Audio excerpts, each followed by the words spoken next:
Boogie like Benson, I'm a who that. I'm a who that. Long as I'm living, I'm a who that. Lose or winning, I'm a who that. Sports coma, yeah, this is where we do that. Where we do that, where we do that, where we do that, where we do that, where we do that, huh? Boogie like Benson, I'm a who that. I'm a who that. Sports coma, this is where we do that. Where we do that. Welcome, welcome, welcome. Somebody please better help. Running this thing like elf. Thank God every day I'm not a felt. Go to YouTube live with Big Q and the guys. If you ain't ride or die, the bandwagon get flipped. Been marching in, that was way for the ring. I was yelling out your shame for the championship. Bucking on town, duck down. Falcons pluck, get shut down. Panthers ain't much touchdown. The vision really belong to us now. So much hate on the Saints, you could probably tell. Ever since Bounty Gate hit the NFL, when things seem fishy, then you probably smell the crooked referees or Roger Goodell. Yeah, probably like this, and I'm a who that. Every day I'm living, I'm a who that. Lose or winning, I'm a who that. It's the sports coma, this is where we do that. Where we do that, where we do that, where we do that, where we do that, where we do that. Boogie like Benson, I'm a who that. It's the sports coma, this is where we do that. You're listening to the Sports Coma with Big Q and the guys on the PRO Media Network.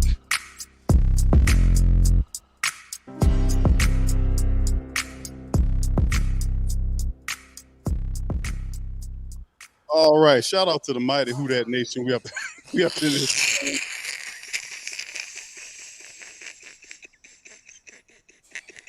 Lord,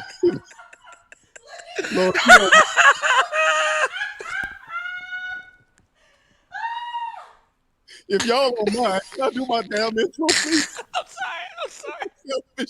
Some respect here. All right, shout out to you. Man, listen, man. Shout out to the mighty Who That Nation, man. We in this thing, man. And listen, fam, this is a result. We're going to do a show after Low leaves and he get his jollies on. We're going to do a full stream here, man. But listen, let me tell y'all something, bro. This is an end result of what we have with the New Orleans Saints organization asking for support.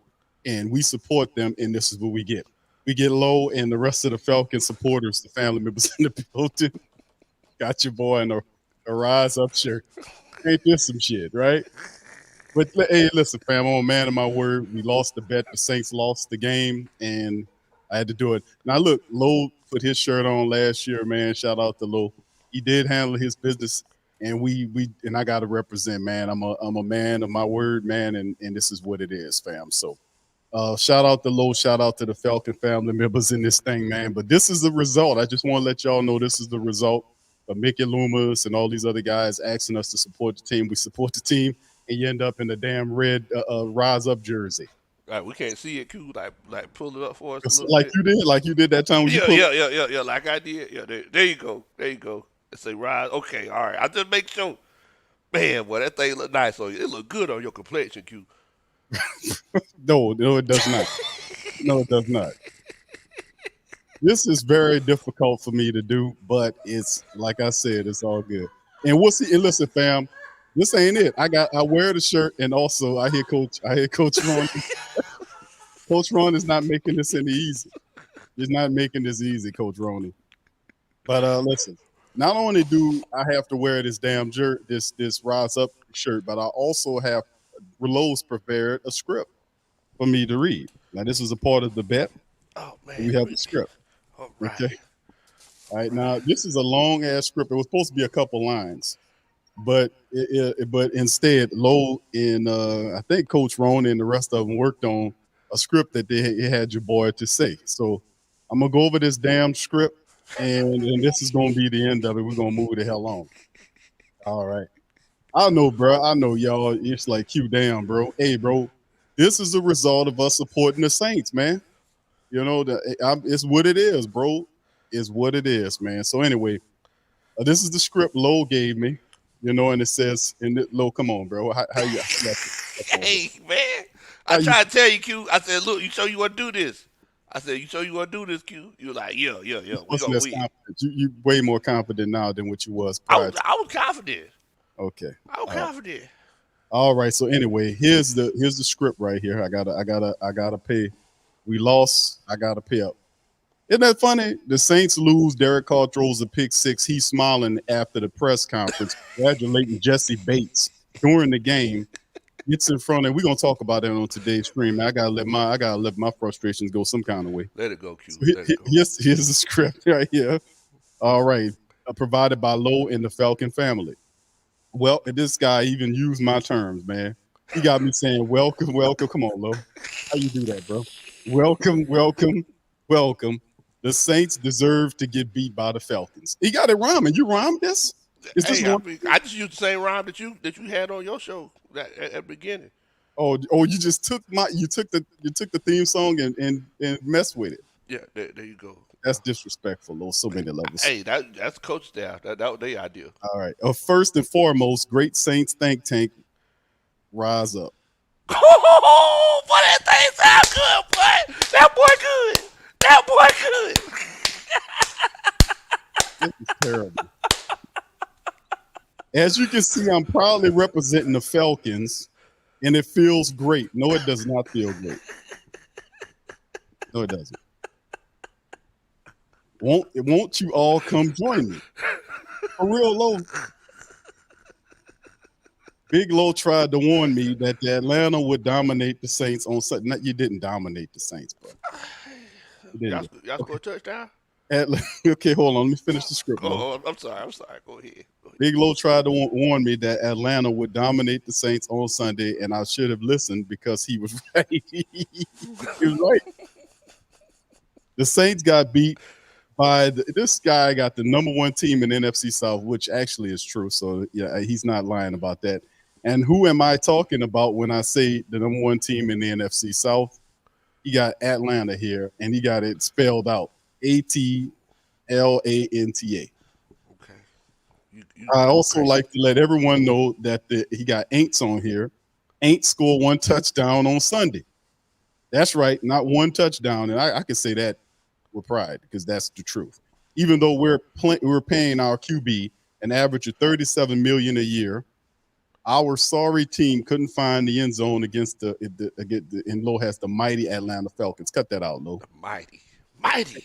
Because of this, I would also like to acknowledge that the New Orleans Saints owe Derek Carr much more than what he's worth. And we are indeed upside down on the car payment. That is funny and true. And then he has a request that I do this segment of the script with Mickey Loomis's voice. So if y'all don't mind, let me get my Mickey Loomis on right quick. Oh, okay. All right. I'm here. All right. Let's go.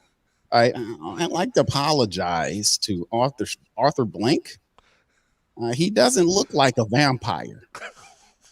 This Sunday, he looked like a winner.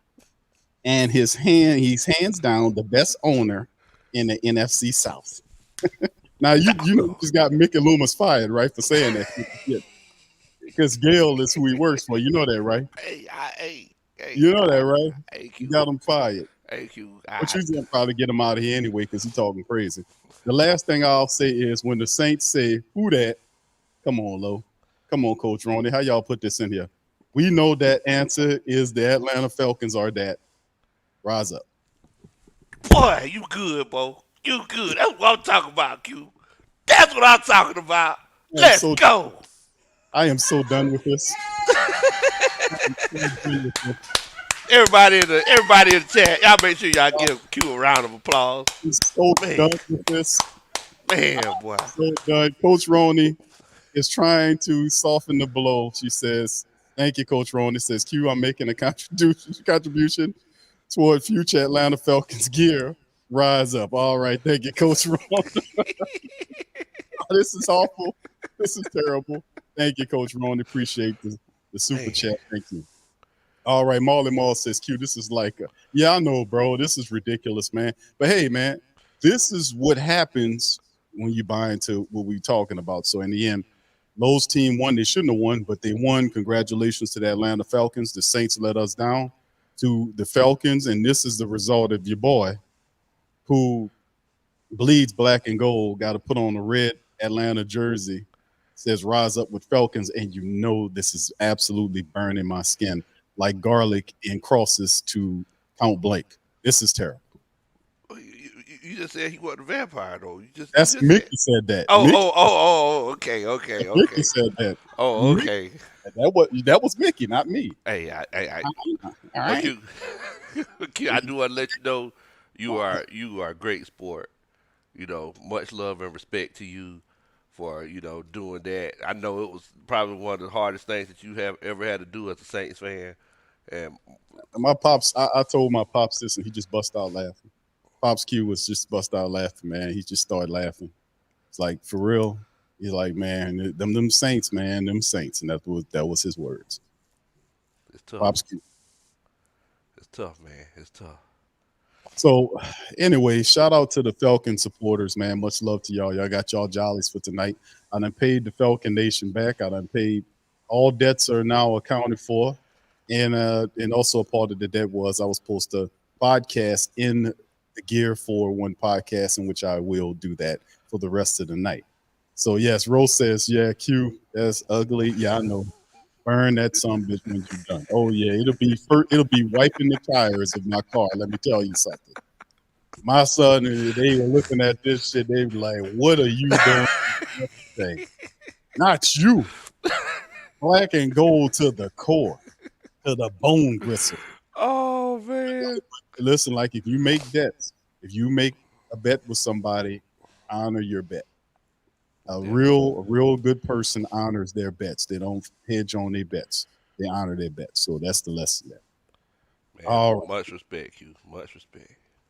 All right. Dwayne says turn the camera off, Q. I know, brother. It's this is terrible.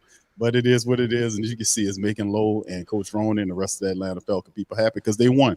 I can't be mad at them. They won. We need to put that upsetness on the Saints sorry tales. That's what we need to put that on. So it is all good. So, Lowe, sir, thank you for joining us tonight, my friend.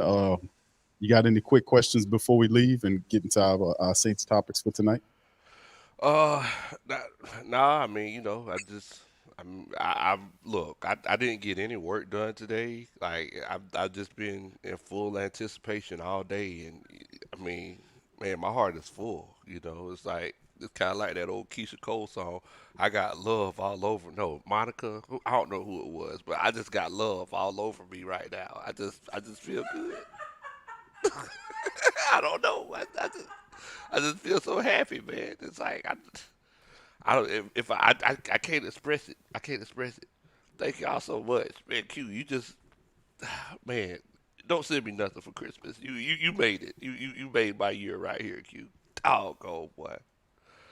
Woo, rise up. Well, Lo, anything I can do to make y'all, the coaching staff, happy, man. Even put on this damn stinking tee off a bat. It's all good, brother. Thank you very much. Much love to you guys. As I continue to, this is awful. All right, Lo, bro, but talk to you later, bro. All right, man. Y'all take it easy, bro. We go. I'm gonna have to. We gonna get you back sooner or later, brother. We gonna get you back. All right, brother. Y'all take it easy. All right, Lo, shout out to you, brother. All right, that's my brother Lo, man. Listen, fam.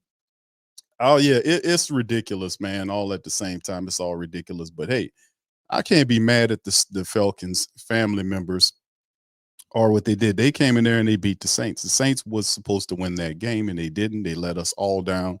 Got me in the damn Rise Up jersey. Padre, shout out to you. Says Big Q, embrace your truth, my guy. The doors of the Rise Up Church, no sir, are open to y'all heathens. Hello. I'll hang up and laugh at your misery. That is terrible. But thank you for the super chat. And listen, let us not forget that whatever success you guys are having is because we afforded you that success, because most of the people that's contributing there are former Saints people. So, any success, remember I said that was the disclaimer before the start of the season when y'all start picking all our people. I did say that. So there's absolutely no way I am a black and gold guy to the core, to the bone gristle. I'm also a very honorable guy.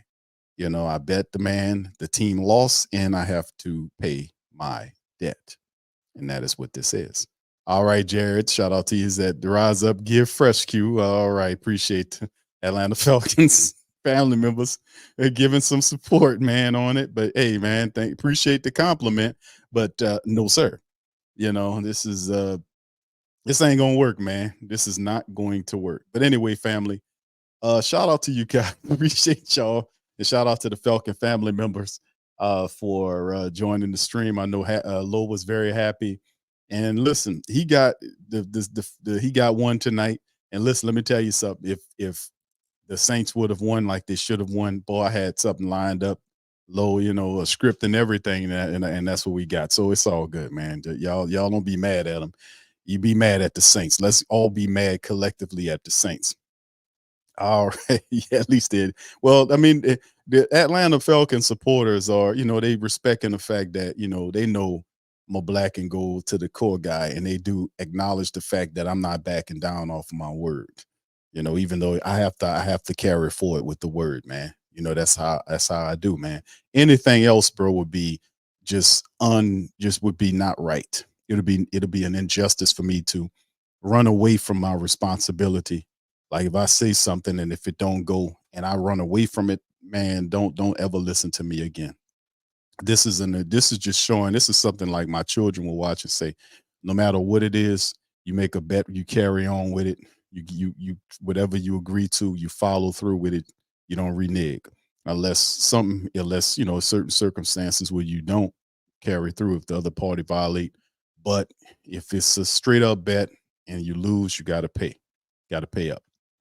All right. Yeah, Lo. I know you, Lo. I know Lo saying, man, this is beautiful. All right. Okay, we got Uncle Steve in here now. Uncle Steve said, I told y'all. He said, you'd miss me. Drew Brees, bad arm. All right. Thank you, Uncle Steve's Lounge. Appreciate you, sir. Appreciate you. All the diehard Falcon family members here. Appreciate the super chat, Uncle Steve. All right. We're gonna get you back next time, brother. We're gonna get y'all back. Trust me. Chantel, shout out to you, says Q. If the Saints go to the playoffs, will you bet on them against the Cowgirls? If the Saints go on, I don't, Chantel, I don't even think that's gonna happen, sweetheart. That is not. I really don't see them cleaning a lot of this stuff up, and we're gonna talk about it on the show today. So let's get right into it, family. The injury report of tonight's matchup, man. As we get right on into it, and of course, this is the Thursday night injury report. Cam Jordan out again. He's dealing with an ankle. Marcus May with a shoulder. Kendre Miller with an ankle. Rashid Shaheed thigh. This is 2 straight days of non-practice. Pete Werner with a shoulder issue was shut down. So Wednesday and Thursday, several Saints starters: Cam, Marcus May, Kendre Miller, who's a backup running back, but Rashid Shaheed, Pete Werner, these guys did not play or practice today for 2 straight days. That's not good. Kicker Blake Groupie had a right groin issue. He was limited, so he's on par. There was a report coming out that he will more than likely kick in the matchup against the Detroit Lions. The center, Eric McCoy, was limited with a shoulder issue. Chris Olave is under concussion protocol. Ryan Ramczyk is dealing with a knee issue, but he practiced in a limited fashion. Detroit, on the other hand, former Saint draft pick Alex Anzalone was shut down with a hand issue, but most of all of their guys played a step. Frank Ragnow, who's dealing with back, toe, and rest. He sounds like your girl from Atlanta. What's her name? My neck, my back. That's what Ragnow sounds like. And the hook and fully practice. Montgomery Walker and Jonah Jackson all practice fully. So that's some of the stuff that's not good. You got a lot of people right there that are starters for you that is DMP. So we'll see how it looks into tomorrow's injury report and see exactly what's going to happen there as well. All right. And also to talk about it, the Saints also made a move in terms of their team. Hold on, let me see if I can get that on screen. Saints also made a move as well, bringing in Jonathan. They added the safety Jonathan Abram to the active roster and kicker Austin Schubert to the practice squad. They officially announced that today. So that's a few things. So you got Jonathan Abram stepping in just in case. That could be an indication that Marcus May is not going to be available in the matchup. So we'll see how it all goes and how it works moving forward. DJ Philco says, Q, we should have known better. Fire DA and his boy Loomis too. Last night I did a stream, man, and it was a late stream. I was up to like 1:30 in the morning. So y'all know I ain't got much sleep. So it was really because I was listening to Mickey Loomis's interview, that Mike Hoss, the softball questions that Mike Hoss was giving him in that interview, and I was listening to it, and it really peeved me when Mickey Loomis said, and I covered it. Y'all want to listen to it? Y'all can check the last broadcast out with Mickey Loomis. I was just tearing up whatever arguments that he had, logically speaking. And of course, I threw my little regular sarcasm in there, but I also was dropping and throwing facts and stats and everything in there, and then kind of letting family members know the type of tricks that these people use. And Mickey's, one of his movements or his techniques that he uses when he's attempting to kind of move people, to get people to not listen to what he's saying or whatever, he tries to distract into something. He always uses stats. He'll always prattle off a bunch of stats about, well, this such and such ranks such and such and all this kind of stuff. And he was talking red zone. I'm like, dude, you need to stay away from red zone discussions, period. The Saints stink in the red zone. And then it's a talk about how the offense is moving between the 20s. Why are we even talking about that if it's not producing touchdowns? That should be a non-factor. You shouldn't even be mentioning that. But, he likes to distract off and misdirect you into stats that mean absolutely nothing. I call it stat prattling. That's what Mickey does, stat prattling. He did it the last time he got up on the mic and talked about how low scoring. The last time he was up here, he was talking about how low scoring other teams in the NFL were doing for that particular week. Well, they scored 20 points and they scored 17 points, and this guy scored 24 points. So as you can see, collectively, all the games and the points are down, and you have to understand, that's just everybody's defense is a lot tougher, and that's just how it goes. So it's just the status of what's going on in today's game, and it's like, okay, that has nothing to do with you, because the teams that you named that are scoring low stats are winning games. Your team is not winning games. So why would you even mention that there? You can't put yourself in that area because they're winning and you're not. So the point is, it's a misdirection technique, and I'm just making people aware of it. But yeah, absolutely, bro. Mickey Loomis showed me today, well, on that last broadcast, that Mickey is not, when we talked about the quarterback not having a clue. And when I didn't listen to his interview, a lot of the interview we played last night, I didn't listen to it before, because I do that most of the time. The majority of the time when I play these interviews, like 98% of the time, it's a live react.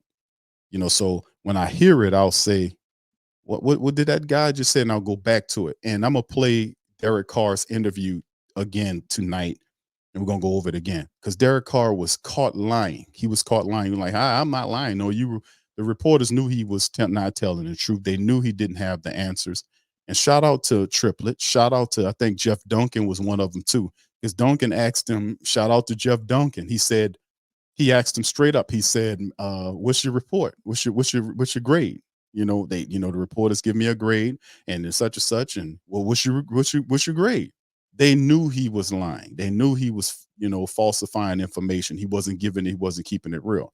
And see, what I didn't like is that they were giving him opportunities to be accountable, and he showed why he shouldn't be the leader of this team. Anytime you, as the quarterback, making $150 million, you're the leader of the team. You're supposed to stand up before the team and take the arrows, because it's not only the right thing to do and the noble thing to do, it's the just thing to do, because you're the one responsible for why I'm wearing this damn shirt. The defense held the Falcons to 17 points. It was Derek Carr who gave the Saints 0 touchdowns and gave Atlanta a pick six. The pick six was the deciding factor when the Saints losing the game to the Falcons. So why am I wearing the Rise Up Falcon shirt? Is because of this clown, Derek Carr, who's running from accountability. When I heard Mickey Loomis and then of course Dennis Allen earlier in the week, and Mickey Loomis yesterday on that Mike Hoss interview, and then Derek Carr yesterday when he did that interview, I said this team is going to win. They got 6 games left. They're going to win probably 1 or 2 of them, because they can't. You have to keep it real. You have to look at and be real with yourself. You have to look in the mirror. You have problems. You have to look in the mirror and you have to say, hey, man, listen, we think this is the problem, and then we look at it and we fix it. Derek Carr staring people down. He's been staring people down all season long. He just got in trouble against the Falcons. He been only scanning one side of the field. And guys getting frustrated because on the opposite side of the field is a streaking wide receiver with no safety support, streaking down the field one-on-one. But this guy is scanning to the left, never looks right, and just checks it down. Majority of the time he checks it down, there's always a guy that's a better option. He just doesn't see the field because he's not disciplined. He's not disciplined enough to go through the progressions. And I have a problem with that because if he doesn't know, and he might very well don't know what he's doing because he's been doing flawed football, QBing for a long time. That's why he hadn't really gotten anywhere, in terms of him going beyond. Now, the team was whatever it was, but that's not a reason for what's going on here.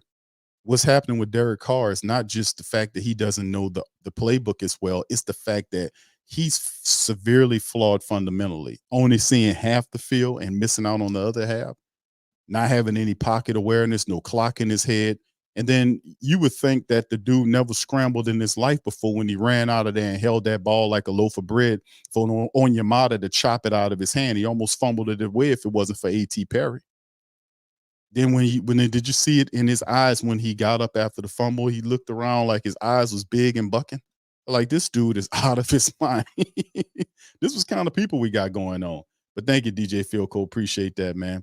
Oh, yeah, it's definitely, and I can't even claim that, man. Shout out to the family members that came up with the term garbage. I forgot who it was, man. But listen, this is absolute unmitigated garbage, man, that we have to deal with from the Saints, man. We're gonna play it today. Doozy says, Q, how many years are left on DA's current contract? I never hear anything about that. Shout out to you, brother Doozy. I don't know how many years are left on Dennis Allen's contract. We don't know exactly how much the contract is. The Saints never released the details of the contract. They never released it. There's guesstimation going on that it's a 3 or 4 year deal. Some people say 4-year deal, and they're saying it's the average NFL salary. And I say I disagree with that, because what happens is if it was an average NFL salary, they would have released it. There's no reason to keep an average NFL salary secret. My thought process is the reason why they've refused to disclose it to us to let us know what time it is because the contract is above normal for Dennis Allen. It's probably above normal for Dennis Allen, but there is no is guesstimation right now. The Saints never officially released Dennis Allen's contract, but they estimated it's a 3 or 4 year deal north of $5 to $6 million. That's what they're saying. But like I said, logically speaking, from the Great Saint think tank, when you think about it logically, why would they not disclose an average NFL contract? That's not the case. I guarantee you the contract is larger than what it's supposed to be. And if they release it and we found out, we would be wholly pissed that you paying him that kind of money. And this dude has zero resume as a successful head coach. But thank you, brother Doozy, for that, man. They estimated at 3 to 4 years, north of $5 to $6 million. That's what they're saying, which, come on, But thank you for that, my brother. Appreciate that. All right, so let's get back into it. Yeah, the shout out. Listen, fam, don't be too hard on the Atlanta Falcon people. Remember, they won the game. See, that's the thing in my mind. Like, I'm not going to get mad at the Falcon supporters because they're happy their team beat the Saints. We would be the same way. I would be happy as hell seeing Lowe sit up there. I was ecstatic showing his pitch everywhere last year when he had the score tee on. So he graciously put that on, and all that. So, but the thing is that we're not going to direct our energy toward them.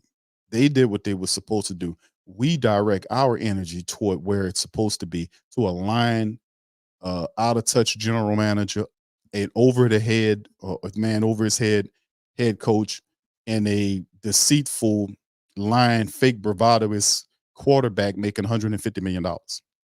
We got problems. We got big problems in the Who Dat Nation, man. But anyway, it is what it is. All right, Jay Bellows, shout out to you, bro. Thank you for that. He says, are we sure they drug test? Yeah, right. Right. What the hell's going on down there, But anyway, let's move on to the next topic of discussion, fam. Let's get right on into it, man. Let's line up Carr, man. This is the Carr interview that we were talking about yesterday. And what to me would really made me upset about Carr's commentary was he was sitting up here smiling. This, first of all, there's nothing to smile about here. We are a team on a 2-game losing streak. We just lost to our hated rival in their building. They now are controlling the NFC South, so we lose the lead. The guy that's standing up before you was the main reason why the Saints lost. He threw a pick 6, and pretty much the score reflects the pick 6. He didn't give you any offensive touchdowns, but he hurt the team by throwing that pick 6. Like I said, the defense suppressed the Falcons to 17 points. His pick 6 is the reason why they ultimately won the game. He could not, in 5 attempts in the red zone, couldn't give you one. And of course, one of them was a fumble by Taysom Hill. They went away from him because they know he stinks in the red zone. But where are the answers here? So that, like the thumbnail mentions, it's a play on the word garbage with Carr in front of it, because that's what this guy is. He's garbage. And like I said, he took it to another level of clownish, immature, unaccountable behavior last night when he did this interview. So we're gonna go through this, and then we'll move on to Pete Carmichael's interview, and we'll hear what he got to say. Let's hear the answers to see if these guys know exactly what they need to do to fix this team. Here's Garbage interview from yesterday. Here we go. Like your jacket.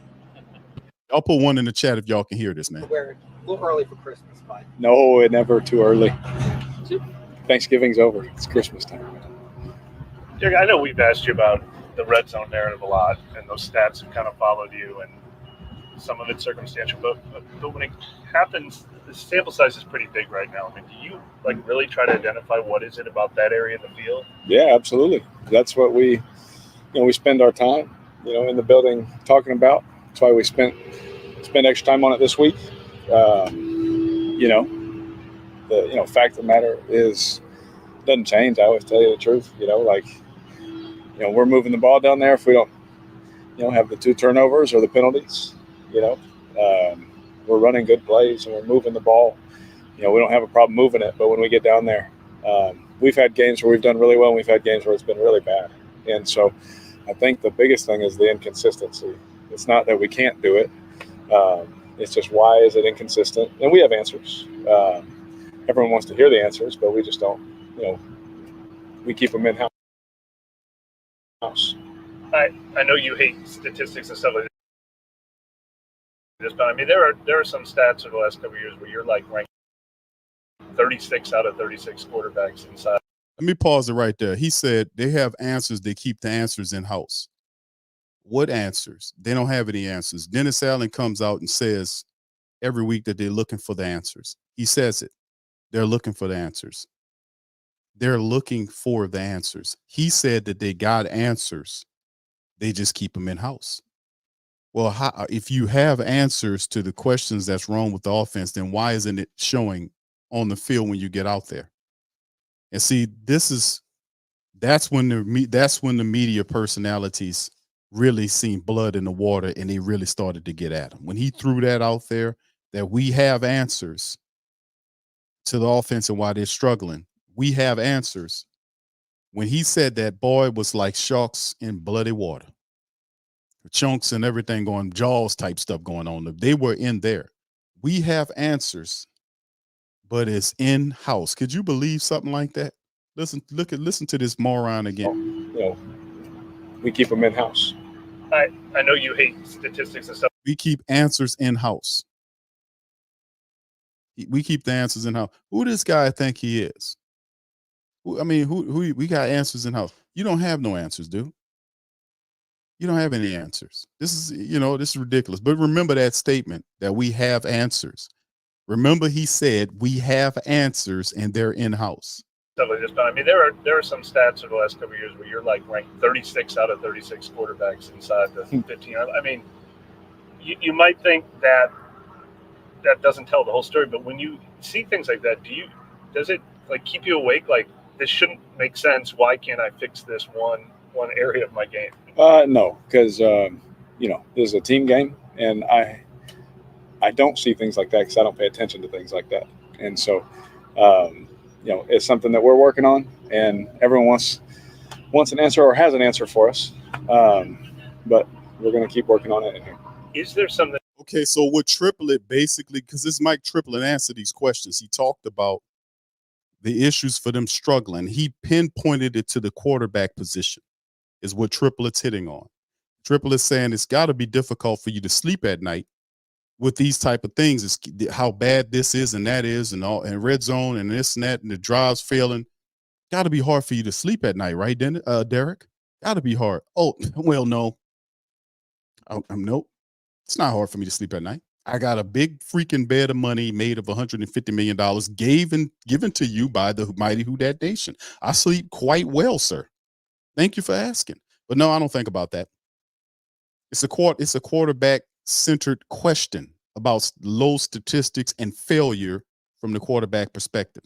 The guy totally tries to dodge it. He dodges the statement. Oh, we don't talk about that. I don't think about that because we work together as an offense, yada, yada, yada. This is ridiculous. See, this is where he's supposed to step up and say, you know what, man, I'm out here staring people down. I'm not going through my progressions. I need to work on my internal clock is off. I need to, when I scramble, I have to be smarter about controlling the ball. It's really on me, family. It's really on me. It's my fault. The offense is not going for it. You know, I'm not finding all of the receivers. Sometimes I kind of get locked in on one side of the field, you know, and I just get into the flow of the game, and I just, it's just on me. I have to, and I will work to get this better. I have no choice. You would feel comfortable hearing that from him, saying that, as opposed to him sitting up here. He sleeps fine. He sleeps fine. But look at me. Look at me. This son bitch sleeping fine over here. And look, his results are the reason why I'm in this damn jersey right here. Derek Carr sleeping real good because other people are not sleeping good. He's sleeping well. He's sleeping real well while we stuck up here with this bull crap going on here. But he doing real well for himself. That makes it harder to play quarterback? No. Besides the obvious tight space in that area? No. It takes all 11 guys doing the right thing at the same time, and that's it. Now, this dude is the dude that always got a ton of word salad for you. Shit that you don't even need to know. He got a ton of word salad. For this interview, he want to be short and quick because he knows where the questions are aiming at. About what do you do? Well, it's all about 11 guys. So you refuse to take accountability from a quarterback standpoint. You're the leader of the team, dummy. You're the leader of the team. You're supposed to step up and take the blows and take the arrows. That's how you gain respect from your teammates. They'll play for you when you take the blows for them. But all I see from him is him talking about Chris Olave, yada, yada, yada. And the reality is he's the one responsible for why Chris Olave's in the concussion protocol. He threw that stupid ass ball over there that was totally uncatchable. And Chris Olave went up to try to make a play. He couldn't get his feet in. He had to be Wilt Chamberlain to stick his feet back out into the sideline, back into the field of play to make it happen. He threw that ball out of bounds. The man tried to make a play. He couldn't get back in. He came down hard, and that was a tough one. He threw that dumb ball out there. Him. So, I mean, it's just, no, it's not. It's all our faults. It's not my fault. It's all of our faults collectively. And that's my story, and I'm sticking to it. How do you evaluate how you play so far this year? We're 5-6 as a team, and that is what I based everything on. And so, for me, that's the only thing that matters. And so to give myself a grade, really doesn't matter. If anyone else wants to give me a grade, it really doesn't matter. We know what we've seen on tape. We know, what my grade is when I get my sheet from my coaches, and if I'm doing my job or if I'm not doing my job, and that's the stuff that matters. What is the grade? I mean, that's why we keep them in-house, and that's why we do those things. The coaches can tell you, That's why we keep it in-house. Jeff Duncan asking, well, what is the grade? You sit up here giving us this information that it don't matter if people giving you grades or not.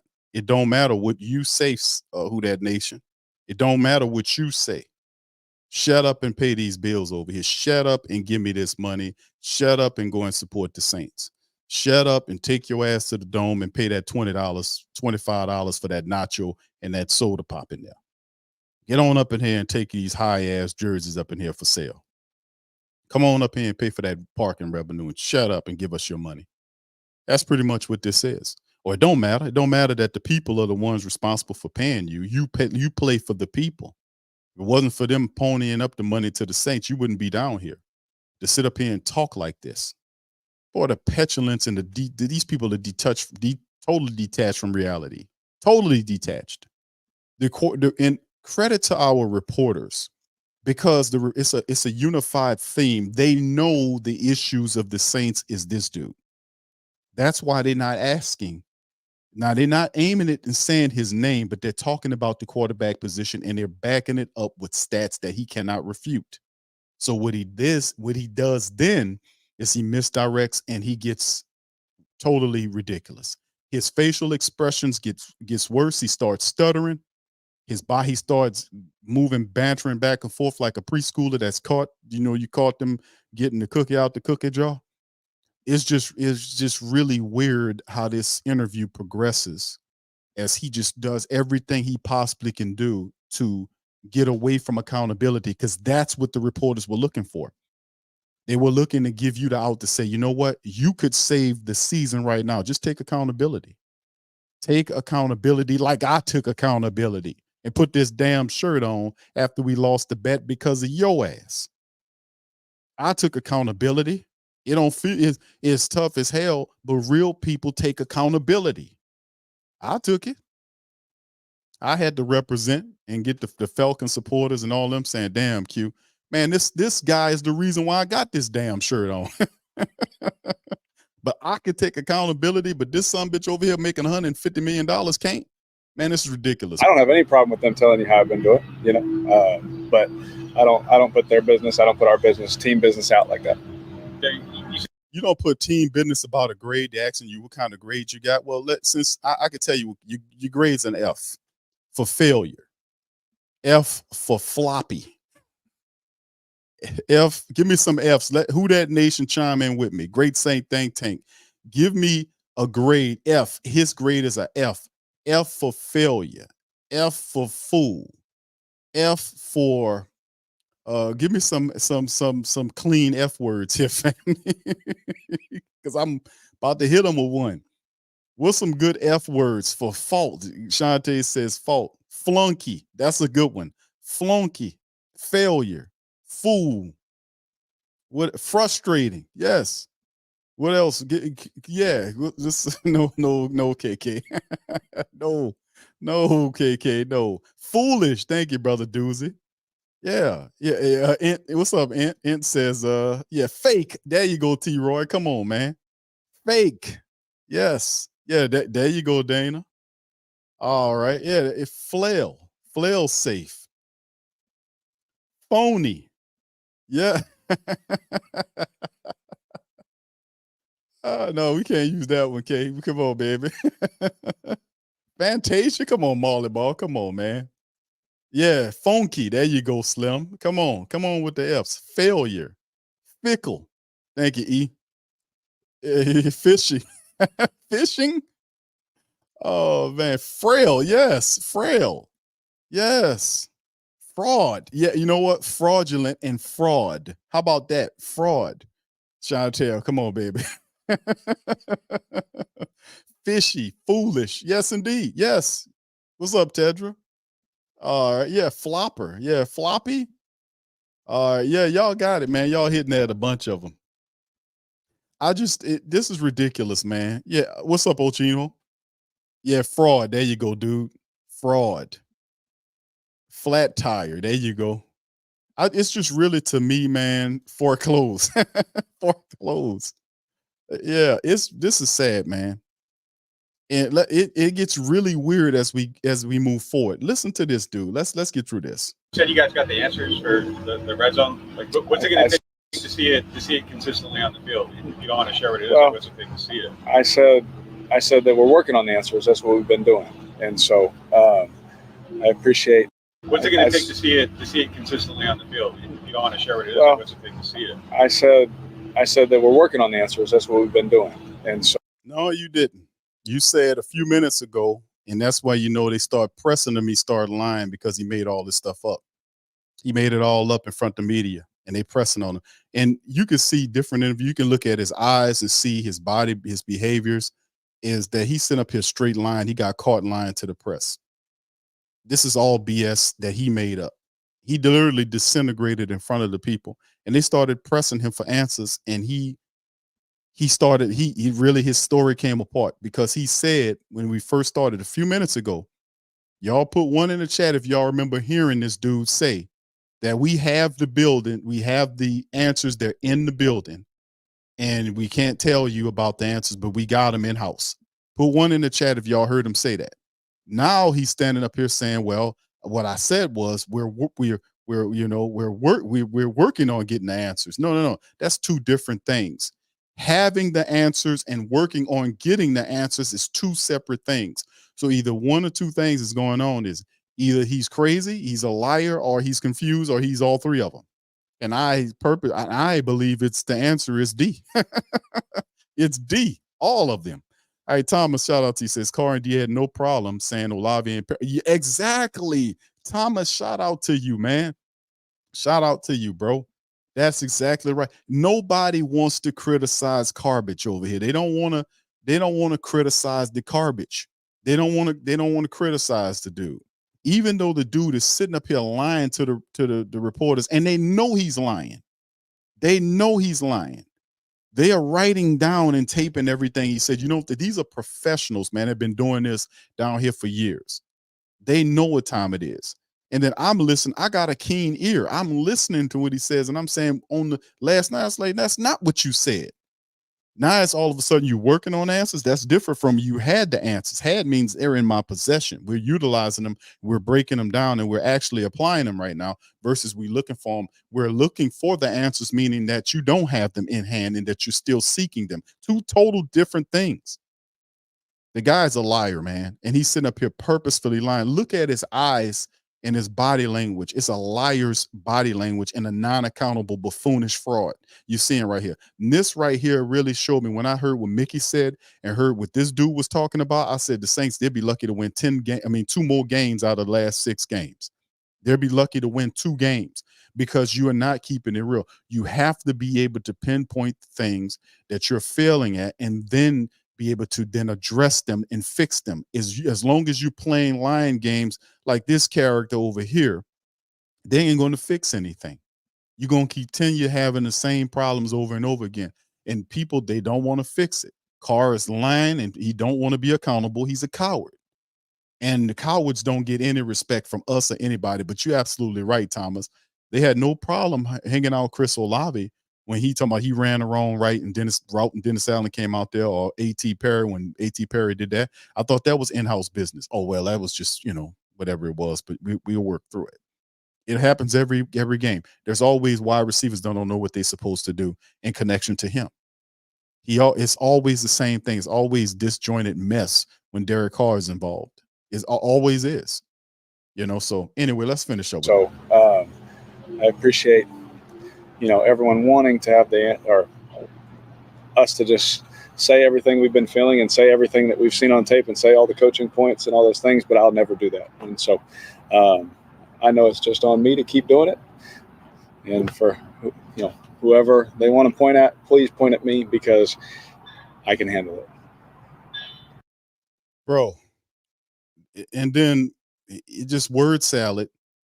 Then whatever they want, just point at me. See, and he changes it there and backs into it.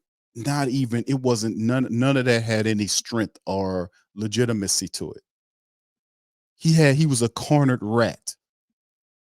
And he just decided to listen, we gonna work on it. But hey, if you want to blame somebody, you know what? If you want to throw it, just throw it at me.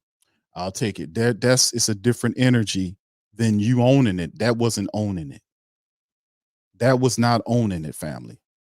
That was not what he just did there, was not owning anything. He didn't own it. And it's ridiculous, man. This dude is, yeah. Ochi Marimo says, is this all a part of the bigger scheme to transition to Coach Gruden?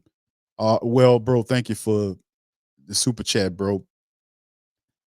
I don't think they're that wise, to be honest with you, bro. I don't think they're that Machiavellian, man. Be honest with you. You talking about Mickey Loomis, who actually made the entire Who Dat Nation laugh in the majority of the NFL people that follow it, when he got up there on the press conference yesterday and told Mike Hoss that I really believe that we have the right staff in the building. I really believe we got the right guys over the team. We talking about Dennis Allen and Pete Carmichael here, the right guys over the team. And when he said that, I said, I stopped this. Bro, we got to get Mickey out of here. Mickey is the game then passed him by. Dude, you can't possibly be that far. It can't be that vast a view between what he's seeing and what we seeing. What are you looking at? Everybody, the majority of the people know Dennis Allen is not a good head coach. He's not. Why? Because he don't pay attention to details, the details that count, the things that matter, the details in between the details, the small things he doesn't pay attention to. He's not a disciplinarian. That's why the positive things that they do in the increments in between the game don't stick every game, because it takes discipline to keep that there, and the man don't have that. He doesn't have the leadership ability, the communication issues. He needs more of that. He needs to be a better communicator, a better motivator. And I'm giving you direct specifics. I'm not just sitting up here saying Dennis Allen, I don't like how his face looks. He looks like a possum. That's why he's not a good head coach. That has nothing to do with that, even though that's very funny. But the reality is, I'm talking about his talents, or lack thereof, to be more accurate, that he does not have or possess to be a head coach. And he is not taking or finding out how to acquire these things to become a better head coach, which is when the season started off. I was asking the question, what did Dennis Allen learn from last year to this year? And when some of the reporters actually walked up to that question and did that, he went to some old sidebar, which means he ain't really learned anything. See, for the team to progress and get to the next level, his intelligence as a head coach must improve, which means the attention to details, which he's very flawed at. He's not an attention to detail dude. He's not accountable. When guys are false starting, when guys are grabbing the face mask, they can do all of these things and then stay in the game. Where is the punishment for guys that are dropping passes, guys that don't know what routes they're running? There is no punishment. When guys do that, they stay on the field. Guys false start, they stay on the field. Guys hurt the team, they stay on the field. It don't matter. There is zero accountability, and this guy right here is just taking the lead of his head coach, who's over his head, and the dinosaur general manager that we got here that's talking about, I really, really, in my heart of hearts, believe that we really got we got the right guys in there. Let me hold on. Let me stop the broadcast for a second. Let me tell you something. Hold on. Let me put this goddamn clam chowder down. They put it down right now. I'm getting real mad over here. And I try to keep under control, goddammit. But let me tell you something. You guys sitting up here, and I've been the Saints general manager for 20 years. 20 years. And let me tell you, I general manager for 20 damn years. And let me tell you, I found Sean Payton, and he was the coach, and we won a lot of games. I am not wrong on Dennis Allen. Dennis Allen is a good coach, and I got really in my heart of hearts, and I really feel really good about this. I really believe in my heart of hearts, and my heart is a large heart. It's very nice that I really believe that Dennis Allen is the guy, and I tell you, I believe he'll help us. Q, you're in a great Saint think tank. You guys are wrong. Dennis Allen's going to turn this all around. He's going to fix it. He's going to do it. And besides, in a red zone, 10 years ago, we were one of the top red zone teams. So it's in our history to be a good red zone team. I'm a deflect into some stats, but I'm just trying to give you the game. So and this is the type of spiel that we get. How far off is the thought process when a general manager is supposed to know personnel, and everybody and his mama knows that Dennis Allen is not good at what he does. He's not a good head coach. A D coordinator, the guy's a good D coordinator, but he stinks as a head coach. He's nobody's head coach. Everybody understands this. Everybody. But it's all right, though. It's all right. There's always a suffering before a blessing. Did you get that? Did y'all pick up what I'm dropping down here? There's always it's a suffering before it's a blessing. It's always a suffering before it's a blessing. Y'all remember that? Oh, in my heart of hearts. Oh yeah, well, I'll tell you, you are so wrong. I had Dennis Allen come over and he fixed me some cornbread and he put raisins in it. And I was like, man, you don't put raisins in the cornbread. And I ate the cornbread and it was good. I even dipped it in my clam chowder and it was even better. I was like, wow, that's why I like Dennis Allen. He made the best cornbread I ever tasted in my life. You know, and I told him after I ate that cornbread with the raisins in it and dipped it in the clam chowder and then took a swig of orange juice. I told him, I said, because of this cornbread, this magical cornbread right here, you're going to be the coach for the Saints, regardless of what your record is. That's my promise to you, buddy. Okay, yeah, that's just about how I went too. That's just about how I went. Yeah, that's right. That's how I went. Don't even second guess that, y'all. That's the truth. In my heart of hearts. Yeah, okay, I got you there, Mickey. It's crazy, man. This is insane. But let's get back to this liar over here. We go. Derek, what's the just initial? Look where it stopped at on his face. It stopped right on this guy's face. Look at his face. Look at the fake bravado that he's trying to exhibit here. This Lions defense going into this Sunday? Well, they're really good. They play hard. They got really good front. Really good front seven, I should say. Secondary plays well together, and the things that Coach Aaron Glenn is asking them to do. And I've known him since I was running routes on him since I was 13 years old after practices, and he's always been a smart guy. None of my routes worked against him when I was a kid. So he does a good job of coaching those guys and understanding how to change certain things and little tweaks of their system and little tweaks of their scheme to try and win that week. And so they're doing a fantastic job, obviously, with their record and all those kind of things. So, again, it'll be another tough week for us. For this offense, I know you guys want to get off the faster starts, and I think, the opening drive this year, no touchdowns have been scored yet. I know that's probably another area of concern that you guys are trying to figure out and fix. Do you think that would help some stuff if you can just get off to faster starts and just get things rolling? So maybe you're not worried about, trying to play catch up or worried about trying to execute as much of the red zone. Are fast starts probably critical as well for you guys? Yeah, that's always every building I've ever been in. You preach starting fast. With Coach Gruden, it was always start the period fast, which means start it with a good run, start with a good completion, all those things. And so every building I've ever been in, that's always been emphasis. And it still is an emphasis here. Some things, every football team's going to do a lot of things really well, and sometimes you're going to have things you got to get better at. And that's one area also that for us has been a problem, that we haven't, gotten a touchdown, on those drives. You do that, it helps everybody. Helps the play caller, it helps the defense, it helps us as an offense. Your confidence, you feel great, instead of trying to figure it out and come from behind or score the second drive or the third drive. It's the games you start fast, usually the whole game just feels more confident for sure for everybody. Hey Derek, some other guys behind Rashid and Chris, they don't have a lot of NFL production, but they have NFL experience. I'm wondering how that can kind of help in maybe a transition like this if they have to step in.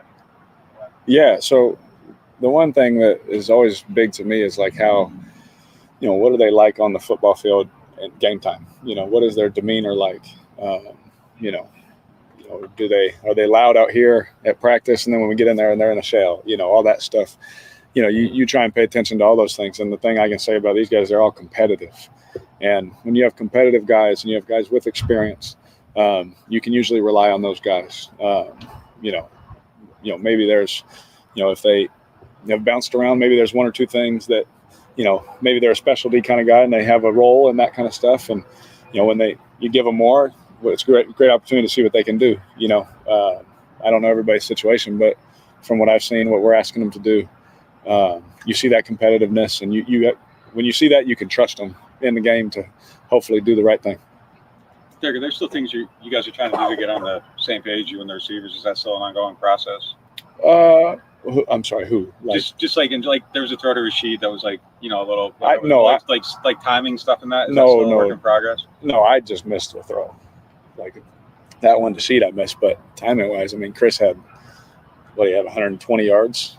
He's on, and there was more opportunity out there for him to have an even bigger day. And then we would have been like, oh, that's great. Well, what's wrong with this? We're always looking at things that are wrong. And we're trying to solve those problems in our building. I worked on 10 things that I had for myself that I was like, you know what? I've been doing this well, but let's iron this out. Let's do this better. Let's do that. Just like everyone in that building is doing that. We're doing it all before 20 minutes before practice even starts, before we've been asked to do anything. And we're working those things, from the last game, things that we're going to need to do this game that are going to pop up that are different maybe than what we're used to. And so we're always working on those. But, there's things that we've done really well chemistry-wise. There's some things that I've, been really impressed when I've asked them to be in a certain place and I throw it super early and they're there. And then that one I just missed behind it like that. At least he took responsibility that time around. Somebody missed on the throw. I mean, that's obvious on it. You look at the tape that he threw. But this is ridiculous, man. I mean, these are basically the same answers that we've been getting every week. The same old stuff from Garbage. It's just, it doesn't make any sense. Chantel, thank you. Says Q, absolutely love the video with Jameis rapping to Carr. Get the hell. Yeah. Yeah. We did that. We covered that on the Patreon special, man, with Jameis Winston rapping Ludacris to Derek Carr. And I was like, that is so weird, Jameis. What are you doing? And I'm like, I said, man, Jameis is telling Carr, move, you know what, get out the way. He telling him that. He wasn't trying to buck him up. At first, maybe that's what he thought, but Jameis is kind of, Jameis a little throwed off. But Jameis was telling him, move, B, get out the way. Let me get on top of this thing, and what would Jameis, in my estimation, run the offense better? Yeah, he would run the offense better because he would actually see some of the things that Carr is not seeing. Like I said, the issue with Carr and how could we get him there? How could we get him to that spot where he can see what he's going on? The coaches have to, that's the coach's job. Like if a player is doing stuff that they're not supposed to do, it's up to his coaches to check that behavior and correct it. What are the Saints coaches doing here? What is the QB coach doing? What the hell is Pete Carmichael doing? If he sees him staring down guys, is he getting on that? If he's not progressing through his full progression plate, are they not checking him for that? That's the coach's job to get on the quarterback when he's exhibiting non-fundamental behaviors on the football field that need to be checked. The coaches need to be on that. So where are the coaches here to check Derek Carr's non-fundamental bullshit behavior on the football field where the offense is stinking, where they're not moving the ball, where they're not scoring any touchdowns? It is absolutely unforgivable to go 0-5 in the red zone in the game against the Atlanta Falcons in their building, and it's a huge rivalry game. You have to beat the Falcons. Chapter 1 of Derek Carr against the Falcons went absolutely nowhere. He actually helped the Falcons beat the Saints. He gave them a pick 6 by staring the guy down. Now, by the way, there was nothing he ever said about the interception, the fact that he stared the guy down. What he did say was he didn't see Jesse Bates. And I was sitting there looking at the all 22 saying, how did he not see Jesse Bates? Did Jesse Bates have an invisibility cloak on, which he just threw off of him at the last moment before he picked the ball off? No, Jesse Bates was there the whole time. If you look at the tape, if he scanned the field like he's supposed to, he would have seen Jesse Bates standing there. Jesse Bates was, matter of fact, looking in his face and seeing him stare the guy down. Then he jumped the route for the pick 6. That's how it happened. That's how he knew to be there, because he seen where you was going to throw it, because he didn't look in the opposite direction and pump fake to that side, then came back to that side. No, he looked there. He was going to go to Juwan, but Juwan was covered by 2 guys. And then he was right in the same vicinity because Juwan was here and Rashid Shaheed was here. And he decided to slide here, and Jesse Bates seen the whole play. He threw it. Jesse picked it off to the house. That is on Carr. But you don't hear Pete Carr, you don't hear Pete Carmichael or Dennis Allen or anybody else except for you, me, and others that said the guy stared the man down. That's how he got the pick 6. And ultimately, that hurt the Saints. They couldn't overcome it because he can't give you touchdowns, but he can show pick 6 the hell out of you. So it was terrible. But yeah, I seen that, Chantel. That was real funny, man, watching Jameis tell that guy, move, B, get out the way. Get your, you know what, up out the way. Yeah, that was really funny. I really enjoyed that. Jameis is kind of throw it off, but that was really funny seeing him do that. A few more pieces of this guy, but this is really, you know what? I'm gonna play one more segment, then we'll move on to Pete Carmichael if y'all can stand that. That's going to happen. And never want it to happen, but it happens. You throwing the ball low to Shaheed to avoid him on the goal line on the second drive, to avoid him getting by the safety. Yeah, yeah, absolutely. Yeah, trying to keep him. Yeah, I've always been taught low on the front half, high on the back half. I'm talking the end zone. Right. Sort of the mindset of this team right now, just coming off the loss and work week. Do you like where they're at mentally right now? It's not as sad as it is out here. I can promise you that. We are super positive.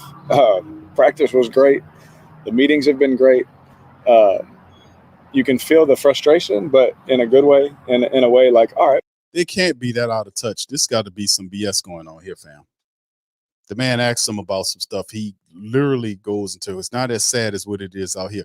Bro, you just lost to the Falcons. You're on a 2-game losing streak. I'm sitting up in the goddamn Atlanta Falcons shirt because I lost the bet on your sorry ass because you threw the pick 6. That's why I'm in this Rise Up jersey. This shirt right now because of you. But it's a literally detached because it don't matter to them one way or the other. They get paid the same amount, whether they win, lose, or draw. It's the same amount. So why should they be upset? They smiling and literally smiling to the bank. Literally smiling to the bank. And you have to take the pain. I have to wear Atlanta shit, and you have to take the pain of humiliation as the Atlanta supporters berate you because you got a tore-up-ass quarterback who don't take any responsibility for nothing. You got a coach that's way over his head. And then you got a general manager who's placating the whole play. He's sitting up seeing no problems with it, absolutely no problems. He don't even have a problem with it to the point where he needs to go to Dennis Allen and nudge him and say, hey, bro, put Curry in there, let him call the plays for this week, see how it looks. Let's change a few things up, see what happens. Just for giggles. And this is how it will play out. Dennis Allen, he calls Dennis Allen to his office. Dennis Allen comes to Mickey's office. Yeah, Mickey, can I help you? Yeah. Well, come on in, Dennis. I'll sit on down right there. Yeah, I'm glad I just wanted to tell you. I was looking and I was talking to everybody. I think that, you guys, maybe you should put Ronald in there. Let Ronald call the plays just for this week. Mind you, I'm not meddling, I just think, kind of get things going. Let's try that out for a little bit. See how that works out. You get what I'm saying there? You know what I'm saying? Let's try that out and see how that works. What Dennis Allen going to tell Mickey? No? Oh, no, Mickey, listen, I'll tell you what, man, you gave me this job. Won't you just mind your own damn business? Well, why? Well, what? Wow, well, a nerve of you. Oh, that's not happening. He will do what Mickey asked him to do. And that's really what we want to see. We're not asking for a complete overhaul. We want to see a few shift movements here. Now, once again, we heard the same thing that Derek Carr just said a week ago off the bye week when he talked about getting the rest and everybody getting opportunity to rest and work on extra stuff in the bye week, and people knew who was making mistakes, and we had to be able to iron out some of the issues, and then they go into the game against the Falcons and they look just like they did, like they never practiced all the time. And once again, he just said it again, just not too long ago. They had a great practice. They always have these great practices, but some kind of magical way they get into these games and they stink. They can't score touchdowns. How are they having all of these fantastic, wonderful Hall of Fame practice sessions, but it never translates to the field? Can somebody explain that to me? Well, we're all super positive. How are you super positive, bro? I'm not telling you to be down in the dumps, but ain't no time for you to be sitting up here being joyous and happy when the team is struggling like this. You got 6 games left. You're on a 2-game slide. You got a tough Detroit team coming to town with one of the top offenses in the game. You haven't scored a touchdown in 6 quarters, but you're going to sit up here. We're super positive. So I can't play no games with no people like this, man. This is like you trying to take a positive approach, but what's needed is a balanced approach. You can't have one more than the other. You got to have a balanced approach, because if you're doing the super positive over there because you're running from the negativity, and the negativity, they classify it as negativity. Like Mickey called it, what did I say? I called it negative noise. It's just a bunch of negative noise. That's all it is. He called it negative noise. Negative noise, which means it's negative, and on top of it is noise. Meaning he didn't want to hear it. And when you listen to the negative noise, you know what it's saying?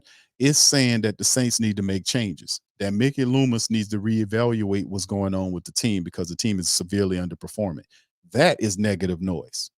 What I'm saying and what you guys are saying, he classifies that as bad noise, as noise is obstructing what's going on.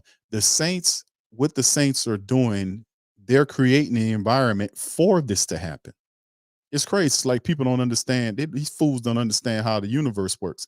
If you want things to change for your benefit, then change the team.